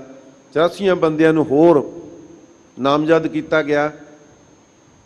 ਉਹਨਾਂ ਨੂੰ ਕਰਨਾਲ ਦੀ ਅਦਾਲਤ ਵਿੱਚ ਲੈ ਗਏ। ਉੱਥੇ ਆਪਣੇ ਮਨ ਭਾਉਂਦਾ ਜੱਜ ਲਾਇਆ, ਸਭ ਨੂੰ ਬਰੀ ਕਰ ਦਿੱਤਾ। ਹੁਣ ਹਿੰਦੁਸਤਾਨ ਦੱਸੇ ਸਾਨੂੰ ਵੀ ਜਿਹੜੇ 13 ਬੰਦੇ ਸ਼ਹੀਦ ਹੋਏ ਕਿਹਨੇ ਕੀਤੇ? ਹਵਾ 'ਚੋਂ ਗੋਲੀਆਂ ਆਈਆਂ, ਹਨੇਰੀ ਵਗੀ ਸੀ। ਕੋਈ ਤਾਂ ਬੰਦਾ ਇੱਕ ਕਿਸੇ ਨੂੰ ਘੰਟੇ ਦੀ ਸਜ਼ਾ ਹੀ ਦਿੰਦੇ, ਪਰ ਨਹੀਂ, ਉੱਥੇ ਗਵਾਹੀਆਂ ਦੇਣ ਵਾਲੇ ਤਾਂ ਸਾਡੇ ਹੀ ਬੰਦੇ ਸੀ। ਰਹੁ ਵਿਚਾਰ। ਸਾਧ ਸੰਗਤ ਜੀ 1978 ਬੀਤਿਆ ਸਾਡੇ ਤੇ। ਫਿਰ ਉਹ ਹੱਕ ਲਿਆ, ਕਿਹਾ ਹੀ ਨਹੀਂ ਕੇਵਲ, ਉਹ ਹੱਕ ਲਿਆ, 100% ਲਿਆ। ਤੇ ਫਿਰ ਹੁਣ ਦੂਸਰਾ ਪੱਖ ਲੈ ਲਓ। ਸਿੱਖ ਨੇਤਾ ਪ੍ਰਤੀ ਤੰਗ ਸੋਚ ਰਹੇ ਨੇ ਵੀ ਆਹ ਆਜ਼ਾਦੀ ਸਾਨੂੰ ਮਿਲੀ ਹੈ। ਰੋਜ਼ ਗੱਲਾਂ ਹੁੰਦੀਆਂ ਵੀ ਹੁਣ ਆਜ਼ਾਦੀ ਸਾਨੂੰ ਕਦੋਂ ਮਿਲੇਗੀ। ਕਿਤੇ ਮਤੇ ਹੁੰਦੇ ਨੇ, ਕਿਤੇ ਇਕੱਠ ਹੁੰਦੇ ਨੇ, ਕਿਤੇ ਕਾਨਫਰੰਸਾਂ ਹੁੰਦੀਆਂ ਨੇ। ਤੇ ਸਾਧ ਸੰਗਤ ਉਹਨਾਂ ਸੋਚਿਆ ਕਿ ਸਭ ਤੋਂ ਪਹਿਲਾਂ ਹੁਣ ਸੰਤ ਜਰਨੈਲ ਸਿੰਘ ਨੂੰ ਤੇ ਭਿੰਡਰਾਂਵਾਲੀ ਟਕਸਾਲ ਨੂੰ ਇਹਨੂੰ ਕਾਬੂ ਕਰੋ। ਕਾਬੂ ਕਰਨ ਦੇ ਯਤਨ ਤਾਂ ਕੀਤੇ। ਪ੍ਰੈਸ ਦੇ ਵਿੱਚ ਭੰਡਣਾ ਸ਼ੁਰੂ ਕੀਤਾ। ਇੰਨਾ ਭੰਡਣਾ ਸ਼ੁਰੂ ਕੀਤਾ, ਉਸ ਪ੍ਰੈਸ ਨੇ ਧੰਨ ਗੁਰੂ ਗੋਬਿੰਦ ਸਿੰਘ ਮਹਾਰਾਜ ਨੂੰ ਵੀ ਅਪਸ਼ਬਦ ਲਿਖੇ। ਅਕਾਲ ਤਖਤ ਦੇ ਜਥੇਦਾਰ ਨੂੰ, ਸ਼੍ਰੋਮਣੀ ਕਮੇਟੀ ਦੇ ਪ੍ਰਧਾਨ ਨੂੰ ਗਦਾਰ ਕਿਹਾ। ਫਿਰ ਸਿੰਘਾਂ ਨੇ ਨਹੀਂ ਬਰਦਾਸ਼ਤ ਕੀਤਾ, ਉਹਨੂੰ ਸੋਧਤਾ। ਉਸੇ ਦੇ ਕਤਲ ਵਿੱਚ ਸੰਤਾਂ ਨੂੰ ਗ੍ਰਿਫਤਾਰ ਕਰ ਲਿਆ। ਤੇ ਸੰਤਾਂ ਨੇ ਤੇ ਕਤਲ ਕੀਤਾ ਨਹੀਂ ਸੀ, ਫਿਰ ਉਹਨੂੰ ਛੱਡਣਾ ਪਿਆ। ਇੱਕ ਗੱਲ ਮੈਂ ਕਹਿਣੀ ਚਾਹਣਾ ਸਾਧ ਸੰਗਤ, ਜਿਸ ਦਿਨ ਗ੍ਰਿਫਤਾਰੀ ਦਿੱਤੀ ਸੰਤਾਂ ਨੇ 20 ਸਤੰਬਰ 1981 ਨੂੰ, ਉਹਨਾਂ ਦੀਆਂ ਰਿਕਾਰਡਾਂ ਹੈਗੀਆਂ, ਟੇਪ ਰਿਕਾਰਡਾਂ ਹੂ ਬਹੂ ਉਹਨਾਂ ਦੇ ਭਾਸ਼ਣ, ਉਹਨਾਂ ਦੀ ਜ਼ਬਾਨੀ ਸਾਡੇ ਕੋਲ ਹੈਗੇ ਨੇ। ਸੰਤਾਂ ਨੇ ਇੱਕ ਗੱਲ ਕਹੀ, ਕਿਉਂਕਿ ਲੱਖਾਂ ਦਾ ਇਕੱਠ ਤੇ ਸੰਗਤ ਚਾਹੁੰਦੀ ਨਹੀਂ ਸੀ ਕਿ ਸੰਤ ਬਾਬਾ ਜਰਨੈਲ ਸਿੰਘ ਖਾਲਸਾ ਗ੍ਰਿਫਤਾਰੀ ਦੇਣ, ਕਿਉਂਕਿ ਕੇਂਦਰ ਦੀਆਂ ਨੀਤਾਂ ਸਾਫ਼ ਨਹੀਂ। ਪਰ ਸੰਤ ਕਹਿੰਦੇ ਕੋਈ ਫਿਕਰ ਨਾ ਕਰੋ। ਆਪਣੇ ਭਾਸ਼ਣ ਵਿੱਚ ਕਿਹਾ ਕਿ ਲਾਲਾ ਮੈਂ ਨਹੀਂ ਮਾਰਿਆ, ਪਰ ਜੇ ਕੇਂਦਰ ਸਰਕਾਰ ਇਸ ਇਵਜ਼ ਦੇ ਵਿੱਚ ਮੈਨੂੰ 2 ਸਾਲ ਦੀ ਸਜ਼ਾ ਦੇਵੇ ਨਾ, 2 ਸਾਲ ਦੀ, ਤੇ ਇਹਨਾਂ ਦੀਆਂ ਹੱਥ ਕੜੀਆਂ, ਇਹਨਾਂ ਦੀਆਂ ਜਿੰਨੀਆਂ ਵੀ ਆ ਬੰਦ ਕੋਠੜੀਆਂ, ਕਾਲ ਕੋਠੜੀਆਂ, ਸਭ ਦੇ ਹੁੰਦਿਆਂ ਹੋਇਆਂ ਕਹਿੰਦੇ ਹੱਥ ਕੜੀਆਂ ਬੇੜੀਆਂ ਲੱਗੀਆਂ ਤੋਂ ਸਾਧ ਸੰਗਤ ਜੀ ਤੁਹਾਡੇ 'ਚ ਹਾਜ਼ਰ ਹੋ ਜਾਊਗਾ। ਇਹ ਬਚਨ ਕਹੇ ਸੰਤ ਬਾਬਾ ਜਰਨੈਲ ਸਿੰਘ ਅੱਜ ਸੁਣ ਸਕਦੇ ਹਾਂ। ਔਰ ਜਦੋਂ ਜੇਲ੍ਹ ਉਹਨਾਂ ਨੂੰ ਕੀਤੀ ਗਈ ਇਹ ਬਚਨ ਵਿਖਾ ਵੀ ਦਿੱਤੇ, ਰਹੋ ਵਿਚਾਰ। ਸਾਧ ਸੰਗਤ ਜੀ ਫਿਰ ਗੱਲ ਮੁੱਕ ਗਈ? ਗੱਲ ਮੁੱਕੀ ਨਹੀਂ। ਫਿਰ ਬੰਬੇ ਦੇ ਵਿੱਚ ਜਦੋਂ ਕਥਾ ਕੀਰਤਨ ਦਾ ਪ੍ਰੋਗਰਾਮ ਚੱਲ ਰਿਹਾ ਸੀ, ਉੱਥੇ ਘੇਰਾ ਪਾਉਣ ਦੀ ਕੋਸ਼ਿਸ਼ ਕੀਤੀ, ਨਾਕਾਮ ਰਹੇ। ਸੰਤ ਵਾਪਸ ਆ ਗਏ। ਹੁਣ ਕਹਿੰਦੇ ਵੀ ਕਿਵੇਂ ਕਰੀਏ? ਸਾਡੀਆਂ ਸਾਰੀਆਂ ਚਾਲਾਂ ਦਾ ਸੰਤਾਂ ਨੂੰ ਪਹਿਲਾਂ ਹੀ ਪਤਾ ਲੱਗ ਜਾਂਦਾ ਹੈ ਤੇ ਉਹ ਕਿਸੇ ਨਾ ਕਿਸੇ ਢੰਗ ਨਾਲ ਨਿਕਲ ਜਾਂਦੇ ਨੇ। ਹੁਣ ਫਿਰ ਸਕੀਮ ਬਣਾਈ ਵੀ ਸੰਤਾਂ ਦੀ ਜਿਹੜੀਆਂ ਸੱਜੀਆਂ ਖੱਬੀਆਂ ਬਾਹਾਂ ਹੈ ਨਾ, ਪਹਿਲਾਂ ਉਹ ਫੜ ਲਓ। ਸੰਤਾਂ ਦੇ ਪਹਿਲਾਂ 3 ਸਿੰਘ ਜਿਨ੍ਹਾਂ ਦਾ ਕੋਈ ਗੁਨਾਹ ਨਹੀਂ, ਭਾਈ ਨਰਿੰਦਰ ਸਿੰਘ ਨੰਦੂ ਹੋਣੀ, ਜਗੀਰ ਸਿੰਘ ਵਰਗੇ ਸਾਰੇ ਸਿੰਘ, 3 ਸਿੰਘ, ਭਾਈ ਜੈਬ ਸਿੰਘ, 3 ਫੜ ਲਏ। ਬਿਆਸ ਥਾਣੇਦਾਰ ਨੇ, ਇਕਬਾਲ ਸਿੰਘ ਸੀ ਜਿਹਨੇ ਫੜੇ ਸੀ। ਸਾਧ ਸੰਗਤ ਉਹਨਾਂ ਕੋਲੇ ਗੱਡੀ ਦੇ ਵੀ ਸਾਰੇ ਕਾਗਜ਼, ਰਿਵਾਲਵਰ ਦਾ ਲਾਇਸੈਂਸ ਆਪਣਾ, ਪਰ ਨਹੀਂ, ਗ੍ਰਿਫਤਾਰ ਕਰ ਲਏ। ਸੰਤਾਂ ਨੇ ਭਾਈ ਅਮਰੀਕ ਸਿੰਘ, ਬਾਬਾ ਥਾਰਾ ਸਿੰਘ ਦੀ ਡਿਊਟੀ ਲਾਈ, ਭਾਈ ਕੱਲ੍ਹ ਨੂੰ ਉਹਨਾਂ ਨੂੰ ਪੇਸ਼ ਕਰਨਾ ਹੈ, ਤੁਸੀਂ ਜਾ ਕੇ ਉਹਨਾਂ ਦੀ ਪੈਰਵਾਈ ਕਰੋ। ਪੈਰਵਾਈ ਕਰਨ ਆਏ ਨੂੰ ਉਹਨਾਂ ਨੂੰ ਵੀ ਫੜ ਲਿਆ, ਭਾਈ ਅਮਰੀਕ ਸਿੰਘ ਨੂੰ ਫੜ ਲਿਆ। ਹੁਣ ਜਦੋਂ ਭਾਈ ਅਮਰੀਕ ਸਿੰਘ ਨੂੰ ਫੜ ਲਿਆ, ਭਾਈ ਅਮਰੀਕ ਸਿੰਘ ਕੌਣ ਸੀ? ਆਲ ਇੰਡੀਆ ਸਿੱਖ ਸਟੂਡੈਂਟ ਫੈਡਰੇਸ਼ਨ ਦਾ ਪ੍ਰਧਾਨ, ਸੰਤ ਬਾਬਾ ਜਰਨੈਲ ਸਿੰਘ ਖਾਲਸਾ ਦੀ ਸੱਜੀ ਬਾਂਹ, ਸੰਤ ਬਾਬਾ ਕਰਤਾਰ ਸਿੰਘ ਖਾਲਸਾ ਦਾ ਪੁੱਤਰ। ਹੁਣ ਉਹਨੂੰ ਫੜ ਲਿਆ ਤੇ ਹੁਣ ਅਗਲਾ ਸਟੈਪ ਤਾਂ ਪਤਾ ਹੀ ਹੈ ਨਾ ਵੀ ਕੀ ਹੋਊਗਾ। ਤੇ ਸੰਤ ਉਦੋਂ ਮਹਿਤੇ ਬਿਮਾਰ ਸੀ ਥੋੜ੍ਹੇ ਜਿਹੇ, ਡਾਕਟਰਾਂ ਨੇ ਕਿਹਾ ਸੀ ਤੁਸੀਂ ਹਫ਼ਤਾ ਕੁ ਆਰਾਮ ਕਰੋ। ਇੱਥੋਂ ਸੁਨੇਹਾ ਗਿਆ ਅੰਮ੍ਰਿਤਸਰ ਸਾਹਿਬ ਤੋਂ, ਭਾਈ ਅਮਰੀਕ ਸਿੰਘ ਨੂੰ ਫੜ ਲਿਆ, ਬਾਬਾ ਥਾਰਾ ਸਿੰਘ ਨੂੰ ਫੜ ਲਿਆ, ਹੋਰ ਵੀ 2-3 ਸਿੰਘ ਨੇ। ਸੰਤ ਉਸੇ ਵੇਲੇ ਗੱਡੀ 'ਚ ਬੈਠੇ, ਇੱਥੇ ਆ ਕੇ ਵਿਚਾਰਾਂ ਕੀਤੀਆਂ ਵੀ ਕੀ ਕਰਨਾ ਹੈ। 5 ਘੰਟਿਆਂ ਦੇ ਵਿੱਚ ਸਾਧ ਸੰਗਤ ਮੋਰਚਾ ਲਾ ਕੇ ਸ੍ਰੀ ਅਕਾਲ ਤਖਤ ਸਾਹਿਬ ਤੋਂ ਅਰਦਾਸ ਕਰਕੇ 51 ਬੰਦਿਆਂ ਦਾ ਜੱਥਾ ਤੋੜ ਦਿੱਤਾ। ਇਹ ਇਤਿਹਾਸ 'ਚ ਪਹਿਲੀ ਵਾਰੀ ਹੋਇਆ ਕਿ ਇੱਕ ਬੰਦਾ ਗ੍ਰਿਫਤਾਰ ਕਰ ਲਿਆ, ਉਹਨੂੰ ਛੁਡਾਉਣ ਵਾਸਤੇ ਉਸੇ ਹੀ ਦਿਨ 19 ਜੁਲਾਈ 1982 ਨੂੰ ਸਾਧ ਸੰਗਤ ਇਹ ਮੋਰਚਾ ਆਰੰਭ ਕਰਤਾ। ਮੋਰਚਾ ਚੱਲਦਾ ਰਿਹਾ। ਹੁਣ ਦੱਸਿਓ, ਸੰਤ ਪੁੱਛਦੇ ਸੀ ਵੀ ਭਾਈ ਅਮਰੀਕ ਸਿੰਘ ਦਾ ਕੀ ਕਸੂਰ ਹੈ, ਕੀ ਗੁਨਾਹ ਕੀਤਾ ਉਹਨੇ, ਕੀ ਜੁਰਮ ਕੀਤਾ? ਜਵਾਬ ਤੇ ਕੋਈ ਹੈ ਨਹੀਂ ਸੀ। ਤੇ ਦੂਸਰੇ ਪਾਸੇ ਸਾਡੀਆਂ ਰਾਜਨੀਤਿਕ ਜਿਹੜੀਆਂ ਜਥੇਬੰਦੀਆਂ ਸੀ, ਇਹਨਾਂ ਦੇ ਵੱਖ-ਵੱਖ ਮੋਰਚੇ ਚੱਲਦੇ ਸੀ। ਜਥੇਦਾਰ ਤਲਵੰਡੀ ਸਾਹਿਬ ਦਾ ਮੋਰਚਾ ਚੱਲਦਾ ਸੀ ਦਿੱਲੀ, ਇੱਕ ਮੋਰਚਾ ਚੱਲਦਾ ਸੀ ਕਪੂਰੀ ਦਾ ਨਹਿਰ ਰੋਕੋ ਮੋਰਚਾ। ਪਰ ਇਹ ਮੋਰਚੇ ਵੀ ਹੌਲੀ-ਹੌਲੀ ਦਮ ਤੋੜ ਰਹੇ ਸੀ। ਫਿਰ ਸੋਚਿਆ ਕਿ ਸਾਰੇ ਮੋਰਚੇ ਆਪਾਂ ਇਕੱਠੇ ਕਰ ਲਈਏ। ਸੰਤਾਂ ਕੋਲੇ ਆ ਕੇ ਸਲਾਹ ਕੀਤੀ। ਸੰਤ ਕਹਿੰਦੇ ਭਾਈ ਅਸੀਂ ਮੋਰਚਾ ਆਰੰਭ ਕੀਤਾ ਹੈ ਤੇ ਆਓ ਸਾਰੇ ਸ਼ਾਮਲ ਹੋਵੋ, ਤਕੜੇ ਹੋ ਕੇ ਆਪਾਂ ਮੋਰਚਾ ਲਾਈਏ। ਸਾਡੀ ਕੋਈ ਨਿੱਜ ਦੀ ਲੜਾਈ ਨਹੀਂ, ਮੈਂ ਤੇ ਅਰਦਾਸ ਹੀ ਇਹ ਕੀਤੀ ਹੈ ਕਿ ਪੰਥ ਦੀ ਚੜ੍ਹਦੀ ਕਲਾ ਹੋਣੀ ਚਾਹੀਦੀ, ਮੇਰਾ ਕੋਈ ਨਿੱਜੀ ਨਹੀਂ। ਆਓ ਤੁਸੀਂ ਮੋਰਚੇ ਦੀ ਅਗਵਾਈ ਕਰੋ, ਅਸੀਂ ਤੁਹਾਡਾ ਸਾਥ ਦਿਆਂਗੇ। ਸਾਧ ਸੰਗਤ ਜੀ ਫਿਰ ਇੱਥੇ ਵਿਚਾਰਾਂ ਹੋਈਆਂ। ਸੰਤ ਹਰਚੰਦ ਸਿੰਘ ਲੌਂਗੋਵਾਲ ਨੂੰ ਡਿਕਟੇਟਰ ਬਣਾਇਆ ਗਿਆ, ਮੋਰਚਾ ਚੱਲਿਆ। ਹੁਣ ਰੋਜ਼ ਵਿਚਾਰਾਂ ਹੁੰਦੀਆਂ। ਇੰਦਰਾ ਗਾਂਧੀ ਦਾ ਪੱਖ ਲਓ ਵੀ ਇੱਕ ਪਾਸੇ ਐਮਰਜੈਂਸੀ 'ਚੋਂ ਫੇਲ, ਸਿੱਖਾਂ ਨਾਲ ਕੀਤੇ ਵਾਅਦਿਆਂ 'ਚੋਂ ਫੇਲ, ਕਾਂਗਰਸ ਜਮਾਤ ਦਿਨੋਂ ਦਿਨ ਕਮਜ਼ੋਰ ਹੁੰਦੀ ਜਾ ਰਹੀ ਹੈ। ਤੇ ਉਹਦੇ ਸਲਾਹਕਾਰਾਂ ਨੇ ਸਲਾਹ ਦਿੱਤੀ ਵੀ ਹੁਣ ਤੋਂ ਹਿੰਦੁਸਤਾਨ ਦੀ ਹੀਰੋ ਬਣਨ ਵਾਸਤੇ ਨਾ, ਹਿੰਦੁਸਤਾਨ ਦੀ ਦੁਰਗਾ ਬਣਨ ਵਾਸਤੇ ਸਿੱਖਾਂ ਨੂੰ ਕੁਚਲ ਦੇ। ਮੁੱਠੀ ਭਰ ਸਿੱਖ ਨੇ ਤੇ ਸਾਰਾ ਹਿੰਦੁਸਤਾਨ ਬੱਲੇ ਬੱਲੇ ਕਰੂਗਾ। ਇੱਥੇ ਮੈਂ ਇੱਕ ਗੱਲ ਕਹਿਣੀ ਚਾਹਣਾ, ਜਦੋਂ ਔਰੰਗਜ਼ੇਬ ਨੇ ਆਪਣੇ 3 ਭਰਾ ਕਤਲ ਕਰਤੇ, ਸ਼ਾਹਜਹਾਨ ਆਪਣਾ ਪਿਤਾ ਕਤਲ ਕਰ ਦਿੱਤਾ, ਤੇ ਜਦੋਂ ਇਹਨੇ ਆਪਣੇ ਕੁਝ ਕਾਜੀ ਮੱਕੇ ਭੇਜੇ ਨਾ, ਤੇ ਮੱਕੇ ਇਹਦੀ ਮਾਇਆ ਲੈਣ ਤੋਂ ਮਨਾ ਕਰਤਾ ਸੀ ਵੀ ਔਰੰਗਜ਼ੇਬ ਤੂੰ ਇੰਨਾ ਪਾਪੀ ਬੰਦਾ, ਤੇਰੀ ਮਾਇਆ ਨਹੀਂ ਲਈ ਜਾ ਸਕਦੀ। ਫਿਰ ਇਹਨੇ ਸਲਾਹਕਾਰਾਂ ਨੂੰ ਪੁੱਛਿਆ ਵੀ ਮੈਂ ਕੀ ਕਰਾਂ। ਕਹਿੰਦੇ ਤੂੰ ਇਸਲਾਮ ਦਾ ਕਿੰਗ ਬਣ ਜਾ, ਹੁਣ ਜਿੰਨੇ ਹਿੰਦੁਸਤਾਨ ਦੇ ਵਿੱਚ ਹਿੰਦੂ ਆ ਸਭ ਨੂੰ ਵੱਢ ਦੇ, ਜਾਂ ਮੁਸਲਮਾਨ ਬਣਾ ਲਾ, ਤੇ ਪਤਾ ਲੱਗੇ ਵੀ ਤੂੰ ਵੱਡਾ ਇਸਲਾਮਿਕ ਬੰਦਾ ਰਾਜਾ ਤੂੰ ਹੀ ਹੈ, ਤੂੰ ਫਿਰ ਪ੍ਰਵਾਨ ਹੋਏਗਾ।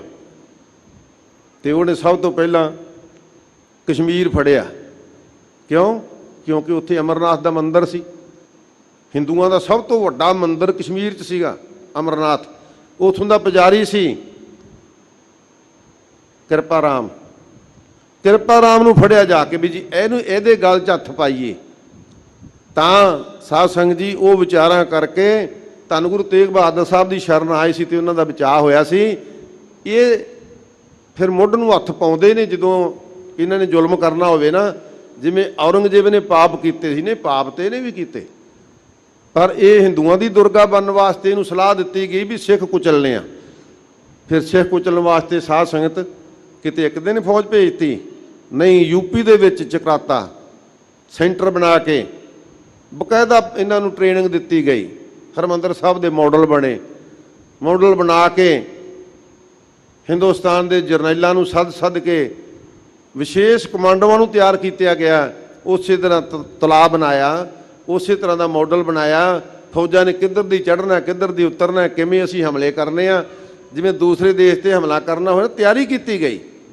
ਤਿਆਰੀ ਕਰਨ ਤੋਂ ਬਾਅਦ ਸਾਧ ਸੰਗਤ ਜੀ ਇੱਥੇ ਸ੍ਰੀ ਅੰਮ੍ਰਿਤਸਰ ਸਾਹਿਬ ਵਿਖੇ 90 ਬਟਾਲੀਅਨ ਦੇ ਵਿੱਚ ਇੱਕ ਮੀਟਿੰਗ ਸੱਦੀ, ਜਿਹਦੇ ਵਿੱਚ ਤਿੰਨੇ ਹੀ ਜਰਨੈਲ, ਜਨਰਲ ਸੁੰਦਰ ਜੀ, ਜਨਰਲ ਵੈਦਿਆ, ਜਨਰਲ ਬਰਾੜ ਇੱਥੇ ਆ ਗਏ। ਉਹਨਾਂ ਨੇ ਆ ਕੇ ਸਲਾਹਾਂ ਕੀਤੀਆਂ। ਹੁਣ ਇੱਥੇ ਪਹਿਲਾਂ ਕੁਝ ਸਿੱਖ ਵੀ ਬੈਠੇ ਸੀ, ਮਿਲਟਰੀ ਵਿੱਚ ਵੀ ਸਿੱਖ ਬੈਠੇ ਸੀ। ਜਦੋਂ ਉਹਨਾਂ ਨਾਲ ਸਲਾਹਾਂ ਕੀਤੀਆਂ, ਸਾਧ ਸੰਗਤ ਇੱਕ GS ਪੰਧੇਰ ਬਹੁਤ ਹੀ ਸਾਊ ਵਿਅਕਤੀ ਹੈ, ਧਰਮ ਦੀ ਆਸਥਾ ਰੱਖਣ ਵਾਲਾ ਮੈਂ ਸਮਝਦਾ। ਮੈਂ ਉਹਦੀਆਂ ਇੰਟਰਵਿਊਆਂ ਸੁਣੀਆਂ। ਓਂਕਾਰ ਸਿੰਘ ਥਾਪਰ ਕਹਿੰਦੇ ਜਦੋਂ ਅਸੀਂ ਖਾਲਸਾ ਕਾਲਜ ਦੇ ਪਰਲੇ ਪਾਸੇ ਇਨਫੈਂਟਰੀ ਦੀਆਂ ਗੱਡੀਆਂ ਦੇਖੀਆਂ, ਕਹਿੰਦੇ ਉਹ ਸੈਂਟਰ ਦੀਆਂ ਵਿਸ਼ੇਸ਼ ਗੱਡੀਆਂ ਹੁੰਦੀਆਂ, ਆਮ ਤੌਰ 'ਤੇ ਕਿਸੇ ਕੈਂਟ ਦੇ ਵਿੱਚ ਫੌਜੀ ਕੈਂਟ 'ਚੋਂ ਗੱਡੀਆਂ ਨਹੀਂ ਜਾਂਦੀਆਂ। ਕਹਿੰਦੇ ਸਾਡੇ ਪੈਰਾਂ ਥੱਲੋਂ ਜ਼ਮੀਨ ਨਿਕਲੀ ਵੀ ਜਿਹੜੀਆਂ ਇਹ ਗੱਡੀਆਂ ਇੱਥੇ ਆਈਆਂ ਤੇ ਦਾਲ 'ਚ ਕੁਝ ਕਾਲਾ ਹੈ। ਤੇ ਜਦੋਂ ਆ ਕੇ ਸਲਾਹ ਕੀਤੀ, ਸਲਾਹ ਕੀ ਸੀ? ਕਹਿੰਦੇ ਵੀ ਖਾੜਕੂਆਂ ਨੂੰ ਦਰਬਾਰ ਸਾਹਿਬ 'ਚੋਂ ਕੱਢਣਾ। ਸਾਹਿਬ ਸਾਂਝੀ ਕੌਣ ਖਾੜਕੂ ਸੀ? ਜਿਹੜੇ ਰੋਜ਼ ਪ੍ਰੈਸ ਕਾਨਫਰੰਸਾਂ ਕਰਦੇ ਸੀ, ਸੰਗਤ ਨੂੰ ਸੰਬੋਧਨ ਕਰਦੇ ਸੀ, ਜਿਨ੍ਹਾਂ ਦਾ ਇੱਕ ਨੰਗਾ ਚਿੱਟਾ ਚਾਰਟ ਸੀ ਵੀ ਆਹ ਮੰਗਾਂ ਸਾਡੀਆਂ, ਆਹ ਮੰਗਾਂ ਮੰਨ ਲਓ। ਉਹਨਾਂ ਨੂੰ ਜੇ ਕੋਈ ਮਿਲਣ ਆਉਂਦਾ ਸੀ ਤਾਂ ਸ਼ਰੇਆਮ ਮਿਲਦੇ ਸੀ, ਗੱਲ ਕਰਦੇ ਸੀ, ਵਿਚਾਰ ਕਰਦੇ ਸੀ। ਇੱਥੇ ਇੱਕ ਹੋਰ ਛੋਟੀ ਜਿਹੀ ਬੇਨਤੀ, 1983 ਦੇ ਵਿੱਚ ਹੀ ਇੱਕ ਵਾਰੀ ਪੰਜਾਬ ਦੇ ਮੁੱਖ ਮੰਤਰੀ ਨੇ ਕਿਹਾ ਸੀ ਕਿ ਸੰਤ ਜਰਨੈਲ ਸਿੰਘ ਦਰਬਾਰ ਸਾਹਿਬ 'ਚ ਲੁਕਿਆ ਹੋਇਆ। ਅੱਜ ਵੀ ਕਈ ਵੀਰ ਕਹਿੰਦੇ ਨੇ ਵੀ ਸੰਤ ਜਰਨੈਲ ਸਿੰਘ ਨੂੰ ਅਕਾਲ ਤਖ਼ਤ ਤੇ ਨਹੀਂ ਸੀ ਜਾਣਾ ਚਾਹੀਦਾ। ਆਹ ਗੱਲ ਧਿਆਨ ਨਾਲ ਸੁਣ ਲਿਓ। ਮੁੱਖ ਮੰਤਰੀ ਕਹਿੰਦਾ ਵੀ ਲੁਕਿਆ ਹੋਇਆ।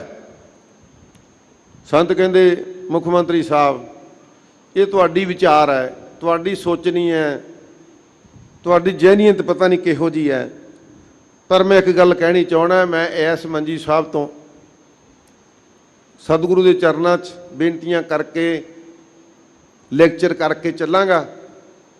ਧੰਨ ਗੁਰੂ ਤੇਗ ਬਹਾਦਰ ਸਾਹਿਬ ਦੇ ਚਰਨਾਂ 'ਚ ਸੀਸਗੰਜ ਸਾਹਿਬ ਦਿੱਲੀ ਜਾਵਾਂਗਾ, ਛੜਕ ਜਾਵਾਂਗਾ।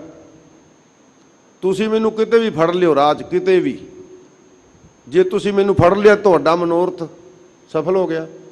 ਜੇ ਨਾ ਫੜ ਸਕੋ ਤੇ ਆਹ ਸਾਡਾ ਚਾਰਟ ਹੈ 28 ਮੰਗਾਂ, ਇਹਦੇ 'ਚ ਤੂੰ ਇੰਦਰਾ ਗਾਂਧੀ ਨੂੰ ਪੁੱਛ ਲਾ ਵੀ ਜੇ ਨਾ ਫੜ ਸਕਿਆ ਵਾਪਸ। ਮੈਂ ਫਿਰ ਅਗਲੇ ਦਿਨ ਆ ਕੇ ਇੱਥੇ ਬੋਲਿਆ ਤੇ ਫਿਰ ਐਲਾਨ ਕਰ ਦੋਗੇ ਵੀ ਅਸੀਂ ਧਰਮ ਯੁੱਧ ਮੋਰਚੇ ਦੀਆਂ ਮੰਗਾਂ ਮੰਨ ਲਈਆਂ। ਖੁੱਲ੍ਹਾ ਚੈਲੰਜ ਆ। ਕਹਿੰਦੇ ਤੈਨੂੰ ਜੇ ਤੂੰ ਤੇਰੀ ਫੌਜ, ਤੇਰੀ ਮਿਲਟਰੀ, ਤੇਰੀ ਪੁਲਿਸ ਕਿਤੇ ਵੀ ਨਾਕੇ ਲਾ ਕੇ ਮੈਨੂੰ ਫੜ ਲਵੇ ਤੇ ਇੱਥੇ ਆਉਣ ਦੀ ਤਾਂ ਲੋੜ ਹੀ ਨਹੀਂ। ਕੋਈ ਚੈਲੰਜ ਕਬੂਲ ਨਹੀਂ ਕੀਤਾ।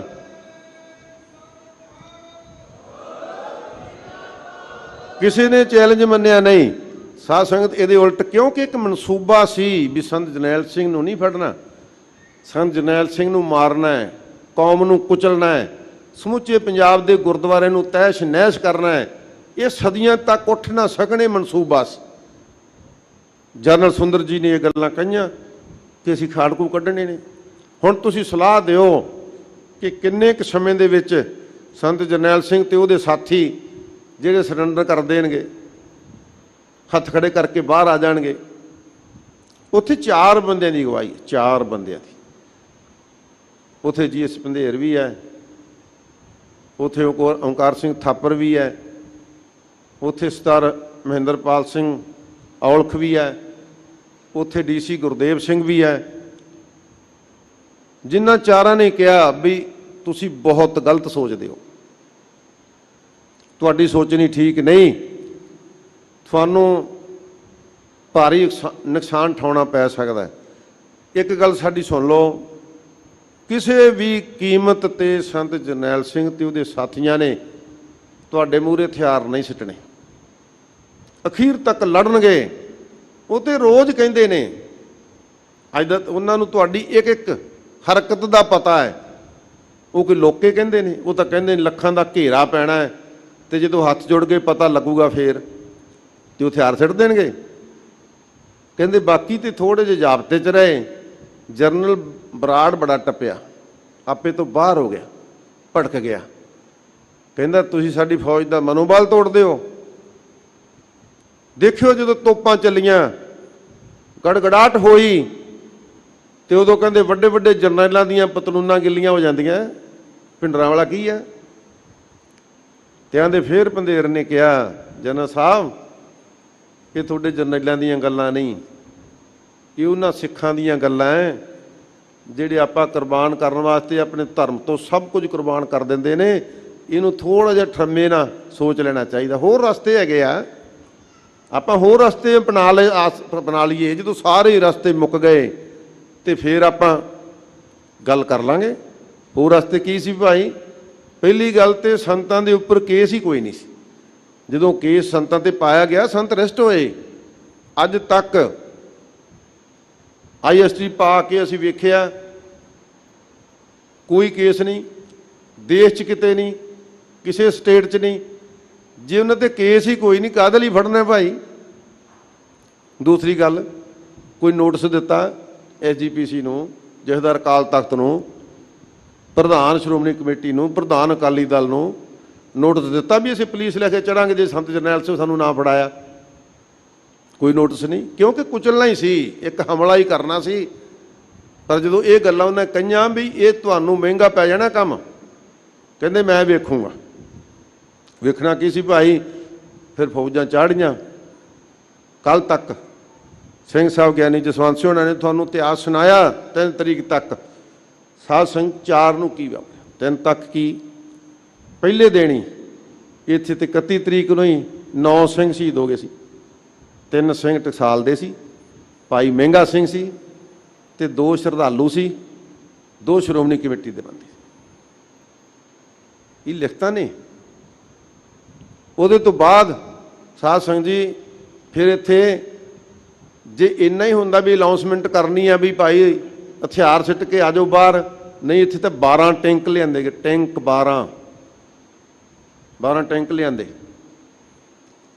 ਪਰ ਇਹਨਾਂ ਸਭ ਗੱਲਾਂ ਤੇ ਇੱਕ ਪਾਸਾ ਰੱਖ ਕੇ ਵੇਖੀਏ ਤਾਂ ਸੰਤ ਜਰਨੈਲ ਸਿੰਘ ਖਾਲਸਾ ਜੀ ਨੂੰ ਕੋਈ ਭੁਲੇਖਾ ਨਹੀਂ ਸੀ ਵੀ ਇੱਥੇ ਯੁੱਧ ਨਹੀਂ ਹੋਣਾ। ਉਹ ਸਾਨੂੰ ਕਹਿੰਦੇ ਸੀ ਕਿ ਇੱਥੇ ਘਮਸਾਨ ਦਾ ਯੁੱਧ ਹੋਣਾ ਹੈ। ਤੇ ਤੁਸੀਂ ਦੇਖਿਓ ਕਲਗੀਧਰ ਪਾਤਸ਼ਾਹ ਜੀ ਕਿਰਪਾ ਕਰਨਗੇ, ਜਿਹੜੇ ਚਮਕੌਰ ਦੀ ਗੜੀ 'ਚੋਂ ਸਬਕ ਸਿੱਖੇ ਆ ਨਾ, ਉਹਨਾਂ ਨੂੰ ਦੁਹਰਾਵਾਂਗੇ ਇੱਥੇ। ਸਤਿਗੁਰੂ ਕਿਰਪਾ ਕਰਨਗੇ, ਕਲਗੀਧਰ ਪਾਤਸ਼ਾਹ ਦੀ ਮਿਹਰ ਹੋਵੇਗੀ, ਤੁਸੀਂ ਵੇਖਿਓ ਇੱਥੇ ਬਣਦਾ ਕੀ ਆ। ਸਾਧ ਸੰਗਤ ਜੀ ਫਿਰ ਮੈਂ ਕਹਿੰਦਾ ਵੀ ਗੁਰੂ ਸਾਹਿਬ ਤੇ ਭਰੋਸਾ ਰੱਖਣਾ ਤੇ ਬਹੁਤ ਹੀ ਵੱਡੀ ਗੱਲ ਹੈ, ਬਹੁਤ ਹੀ ਵੱਡੀ ਗੱਲ। ਸੰਤ ਜਰਨੈਲ ਸਿੰਘ ਤੇ ਉਹਨਾਂ ਦੇ ਨਾਲ ਰਹਿਣ ਵਾਲੇ ਜੱਥੇ ਦੇ ਸਾਥੀਆਂ ਨੂੰ, ਫੈਡਰੇਸ਼ਨ ਦੇ ਵਰਕਰਾਂ ਨੂੰ ਇੰਨਾ ਵਿਸ਼ਵਾਸ ਤੇ ਭਰੋਸਾ ਸੀ ਨਾ, ਉਹ ਚਾਹੁੰਦੇ ਸੀ ਵੀ ਸੰਤ ਸਾਨੂੰ ਵੱਡੀ ਤੋਂ ਵੱਡੀ ਮੁਸੀਬਤ ਨਾਲ ਟਕਰਾ ਦੇਣ ਤੇ ਅਸੀਂ ਖੁਸ਼ੀ ਦੇ ਨਾਲ ਅੱਗ 'ਚ ਛਾਲਾਂ ਮਾਰ ਜਾਈਏ। ਕੱਲੇ ਕੱਲੇ ਨੂੰ ਪੁੱਛ ਕੇ ਵੇਖਿਆ, ਭਾਈ ਦਲਬੀਰ ਸਿੰਘ ਸੱਦੋ ਉਹਨੂੰ, ਕਿੱਥੇ ਹੈ? ਦਲਬੀਰ ਸਿੰਘ ਨਹੀਂ ਆਇਆ, ਉਹਨੂੰ ਪਤਾ ਸੀ ਮੈਨੂੰ ਕੀ ਕਹਿਣਾ। ਉਹਨੇ ਇੱਕ ਚਿੱਠੀ ਲਿਖੀ 2 ਇੱਕ ਟੁਕੜੇ ਤੇ, ਜਿਸ ਪਿਆਰੇ ਸਿਓ ਨੇਹੋ ਤੇ ਸਾਗਾ ਮਰ ਚੱਲੀਏ ਧ੍ਰਿਗ ਜੀਵਨ ਸੰਸਾਰ ਤਾ ਕੇ ਪਾਛੇ ਜੀਵਨਾ। ਸੰਤ ਸਮਝ ਗਏ ਇਹਨੇ ਨਹੀਂ ਆਉਣਾ। ਅਮਰੀਕ ਸਿੰਘ ਨੂੰ ਕਿਹਾ, ਭਾਈ ਅਮਰੀਕ ਸਿੰਘ ਤੂੰ ਨੌਜਵਾਨ ਹੈ, ਤੈਨੂੰ ਇੱਕ ਬੇਨਤੀ ਹੈ ਕਿ ਤੂੰ ਆਹ ਮੈਦਾਨ ਛੱਡ ਜਾ। ਕਹਿੰਦਾ ਮਹਾਰਾਜ ਮਹਾਂਪੁਰਖੋ ਜੋ ਮਰਜ਼ੀ ਕਹਿ ਲੈਂਦੇ, ਮੈਨੂੰ ਆਹ ਗੱਲ ਨਹੀਂ ਸੀ ਕਹਿਣੀ।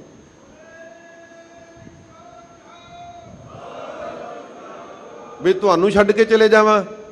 ਉਧਰ ਜਨਰਲ ਸਵੇਗ ਸਿੰਘ ਜਿਹੜਾ ਕਿੰਨੇ ਮਹੀਨਿਆਂ ਤੋਂ, ਜਿਹਨੂੰ ਸੰਤਾਂ ਨੇ ਸ਼ਰੇਆਮ ਕਹਿ ਦਿੱਤਾ ਸੀ, ਜਨਰਲ ਸਾਹਿਬ ਜੋ ਮਰਜ਼ੀ ਹੋ ਜੇ, ਸਾਡੇ ਅਕਾਲੀ ਭਰਾ ਲੱਗੇ ਹੋਏ ਨੇ ਮੀਟਿੰਗਾਂ ਕਰਨ, ਪਰ ਇਹਨਾਂ ਦੇ ਪੱਲੇ ਪੈਣਾ ਕੁਝ ਨਹੀਂ, ਇਹਨਾਂ ਨੂੰ ਕਰਨਗੇ ਜਲੀਲ, ਅੰਤ ਨੂੰ ਸਮਾਂ ਆਪਣੇ ਤੇ ਆਵੇਗਾ, ਆਪਣੇ ਨਾਲ ਲੋਹੇ ਤੇ ਲੋਹੇ ਖੜਕੇਗਾ, ਇਸ ਕਰਕੇ ਤੂੰ ਤਿਆਰੀ ਕਰ। ਉਹਨੇ ਤਿਆਰੀ ਕੀਤੀ, ਇੱਥੇ ਤਿਆਰੀ ਕੀਤੀ, ਇਹੋ ਜਿਹੀ ਤਿਆਰੀ ਕੀਤੀ ਜਿਹੜੇ ਹੁਣ ਜਿੰਨੇ ਜਰਨਲ ਨੇ ਨਾ ਸਟੇਟਮੈਂਟਾਂ ਦਿੰਦੇ, ਉਹ ਕਹਿੰਦੇ ਇੱਕ ਫੌਲਾਦੀ ਜਰਨੈਲ ਸੀ ਜਨਰਲ ਸਵੇਗ ਸਿੰਘ, ਤੇ ਜਿਹੜਾ ਜਨਰਲ ਸਵੇਗ ਸਿੰਘ ਕੱਲੇ ਕੱਲੇ ਮੋਰਚੇ ਦੇ ਉੱਪਰ ਇਹਨੇ ਚਾਅ ਦੇ ਨਾਲ, ਖੁਸ਼ੀ ਦੇ ਨਾਲ, ਕਿਉਂਕਿ 2 ਵਾਰ ਭਾਰਤ ਦੀ ਸਰਕਾਰ ਨੇ ਬੇਇੱਜ਼ਤ ਕੀਤਾ ਸੀ ਉਸ ਜਰਨਲ ਨੂੰ, ਜਿਹਨੇ ਵੱਡੀਆਂ ਵੱਡੀਆਂ ਮੱਲਾਂ ਮਾਰੀਆਂ, ਮੁਕਤੀ ਬਹਿਨੀ ਸੈਨਾ ਬਣਾ ਕੇ ਬੰਗਲਾਦੇਸ਼ ਦੀ ਸਥਾਪਤੀ ਕੀਤੀ ਸੀ, ਉਹਨੂੰ ਜਲੀਲ ਕੀਤਾ ਗਿਆ ਸੀ। ਉਹ ਕਹਿੰਦਾ ਕੋਈ ਗੱਲ ਨਹੀਂ, ਸਮਾਂ ਆ ਗਿਆ।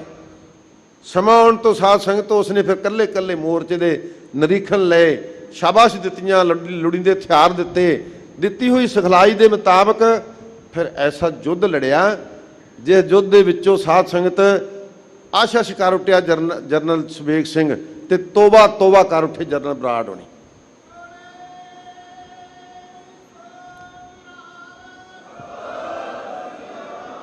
ਜਿਹੜਾ ਕਹਿੰਦਾ ਸੀ ਵੀ ਇਹ ਚੰਦ ਮਿੰਟਾਂ ਦੀ ਖੇਡ ਹੈ, ਸਾਧ ਸੰਗਤ 72 ਘੰਟੇ ਦੀ ਲੜਾਈ ਲੜ ਕੇ ਪਸੀਨੋ ਪਸੀਨਾ ਹੋਇਆ, ਮੱਥੇ ਦੇ ਵਲ ਪਏ ਹੋਏ ਨੇ, ਚਿਹਰਾ ਮੁਰਝਾਇਆ ਹੋਇਆ ਹੈ, ਮੂੰਹ 'ਚ ਉਂਗਲਾਂ ਪਾ ਕੇ ਸੋਚਦਾ ਹੈ ਵੀ ਕਿਹੜੀ ਮਿੱਟੀ ਦੇ ਬਣੇ ਨੇ ਇਹ ਲੋਕ। ਇੱਕ ਜਰਨਲ ਨੇ ਲਿਖਿਆ, ਕਹਿੰਦਾ ਸੰਤ ਭਿੰਡਰਾਂ ਵਾਲੇ ਦੇ ਕੋਲ ਜਿਹੋ ਜਿਹੇ ਨੌਜਵਾਨ ਆਪਾਂ ਵਾਰਨ ਵਾਲੇ ਯੋਧੇ ਨੇ, ਮੈਨੂੰ 10,000 ਫੌਜ ਇਹੋ ਜਿਹੀ ਦੇ ਦਿਓ, 10,000। ਇੱਥੇ ਲੱਖਾਂ ਫੌਜ ਰੱਖਣ ਦੀ ਲੋੜ ਨਹੀਂ ਹਿੰਦੁਸਤਾਨ 'ਚ, ਮੈਨੂੰ ਕਿਸੇ ਦੇਸ਼ ਨਾਲ ਟਕਰਾ ਦਿਓ, ਕਹਿੰਦਾ ਜਿੱਤ ਮੇਰੀ ਹੋਏਗੀ। ਇਹੋ ਜਿਹੇ ਕਹਿੰਦਾ ਨੌਜਵਾਨ ਇਹਨਾਂ ਕੋਲ। ਸਾਧ ਸੰਗਤ ਅਗਲੀ ਲੜਾਈ ਦੀ ਬੇਨਤੀ ਦਾਸ ਕੱਲ ਕਰੇਗਾ। ਜਿਹੜੇ ਲੋਕ ਇੱਥੋਂ ਤੱਕ ਕਹਿੰਦੇ ਸੀ ਨਾ ਵੀ ਇਹਨੇ ਦੇਖਿਓ ਜਾਇਓ, ਵਿਰੋਧੀ ਤੇ ਕਹਿੰਦੇ ਹੀ ਕਹਿੰਦੇ ਸੀ, ਕਈ ਸਾਡੇ ਵਿੱਚੋਂ ਵੀ ਕਹਿੰਦੇ ਸੀ ਵੀ ਗੱਲਾਂ ਕਰਨੀਆਂ ਸੌਖੀਆਂ ਜੀ, ਦਮਗਜੇ ਮਾਰਨੇ ਸੌਖੇ ਆ, ਪਰ ਸੰਤ ਉਦੋਂ ਵੀ ਬੜੀ ਧੀਰਜ ਨਾਲ ਕਹਿੰਦੇ ਕੋਈ ਨਹੀਂ ਸਿੰਘੋ, ਇਹਨਾਂ ਦੀ ਵੱਸ ਦੀ ਗੱਲ ਨਹੀਂ, ਸੁਭਾਵਿਕ ਗੱਲ ਹੈ, ਕਿਉਂਕਿ ਆਪਣੀ ਟੱਕਰ ਬਹੁਤ ਵੱਡੀ ਸ਼ਕਤੀ ਦੇ ਨਾਲ ਹੈ, ਪਰ ਉਹਨਾਂ ਨੂੰ ਪਤਾ ਨਹੀਂ ਕਿ ਆਪਣੀ ਸ਼ਕਤੀ ਉਹਦੇ ਤੋਂ ਕਿਤੇ ਵੱਡੀ ਹੈ। ਜਿਹੜੀ ਮਹਾਰਾਜ ਕਲਗੀਧਰ ਪਾਤਸ਼ਾਹ ਜੀ ਨੇ ਔਰੰਗਜ਼ੇਬ ਨੂੰ ਜਫਰਨਾਮੇ 'ਚ ਲਿਖਿਆ ਨਾ ਕਿ ਤੈਨੂੰ ਆਪਣੀਆਂ ਫੌਜਾਂ ਤੇ ਮਾਣ ਸੀ, ਮੈਨੂੰ ਆਪਣੇ ਵਾਹਿਗੁਰੂ ਮਾਲਕ ਤੇ ਮਾਣ ਸੀ, ਕਹਿੰਦੇ ਆਪਾਂ ਨੂੰ ਕਲਗੀਧਰ ਪਾਤਸ਼ਾਹ ਤੇ ਮਾਣ ਹੈ। ਤੁਸੀਂ ਵੇਂਦੇ ਜਾਇਓ, ਕਹਿੰਦੀ ਦੁਨੀਆ ਤੱਕ ਇਹੋ ਜਿਹਾ ਇੱਕ ਇਤਿਹਾਸ ਸਿਰਜਾਂਗੇ ਕਿ ਇਹ ਸੋਚਦੇ ਨੇ ਕਿ ਸਿੱਖ ਕੌਮ ਨੂੰ ਕੁਚਲ ਦਿਆਂਗੇ। ਸਿੱਖ ਕੌਮ ਆਪਣਾ ਸੁਨਹਿਰੀ ਭਵਿੱਖ ਲੈ ਕੇ, ਉਜਲਾ ਮੂੰਹ ਲੈ ਕੇ ਇਸ ਸੰਸਾਰ ਦੇ ਵਿੱਚ ਐਸੀ ਉਭਰੇਗੀ, ਇਹ ਲੋਕ ਦੇਖਦੇ ਰਹਿ ਜਾਣਗੇ। ਤੇ ਜਿਹੜੇ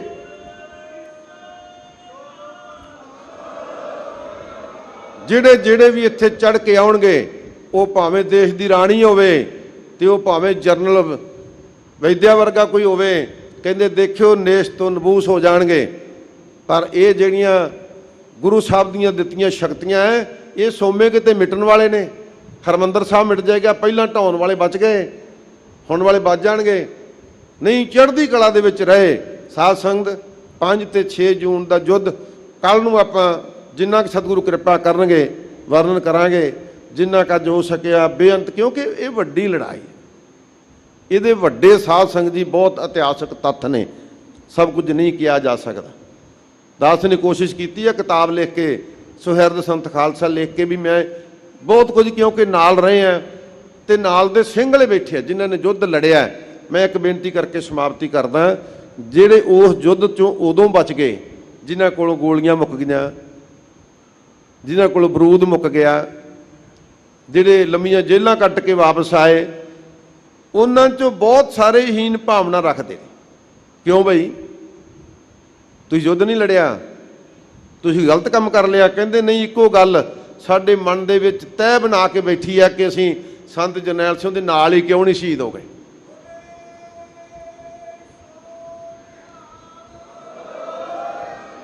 ਅਸੀਂ ਕਿਹਾ ਕੋਈ ਨਹੀਂ, ਤੁਸੀਂ ਆਪਣਾ ਇਤਿਹਾਸ ਲਿਖੋ ਜੋ ਅੱਖੀਂ ਵੇਖਿਆ ਹੈ, ਜੋ ਕੋਈ ਤੁਸੀਂ ਸਿਰਜਿਆ। ਛੋਟੀਆਂ ਗੱਲਾਂ ਨਹੀਂ, ਪਰ ਜਿਨ੍ਹਾਂ ਸ਼ਹੀਦਾਂ ਨੇ ਸ਼ਹੀਦੀਆਂ ਦਿੱਤੀਆਂ, ਕਿਵੇਂ ਵੱਧ ਕੇ ਟੈਂਕਾਂ ਤੇ ਛਾਲਾਂ ਮਾਰੀਆਂ। ਸਾਧ ਸੰਗਤ ਜੀ, ਕਿਵੇਂ ਟੈਂਕਾਂ ਦੇ ਮੂੰਹ ਮੋੜੇ ਨੇ। ਕੱਲ ਨੂੰ ਬੇਨਤੀ ਕਰਾਂਗੇ, ਆਓ ਅਖੀਰਲੀਆਂ ਪੰਕਤੀਆਂ ਪੜ੍ਹ ਕੇ ਸਮਾਪਤੀ ਕਰੀਏ ਜੀ। ਅਜਾਮਲ ਪਾਪੀ ਜਗ ਜਾਣੇ, ਨਿਮਖ ਮਾਹੇ ਨਿਸਤਾਰਾ। ਨਾਨਕ ਕਹਿਤ ਚੇਤ ਚਿੰਤਾ ਮਨ, ਤੈ ਭੀ ਉਤਰਹਿ ਪਾਰਾ। ਵਾਹਿਗੁਰੂ ਜੀ ਕਾ ਖਾਲਸਾ, ਵਾਹਿਗੁਰੂ।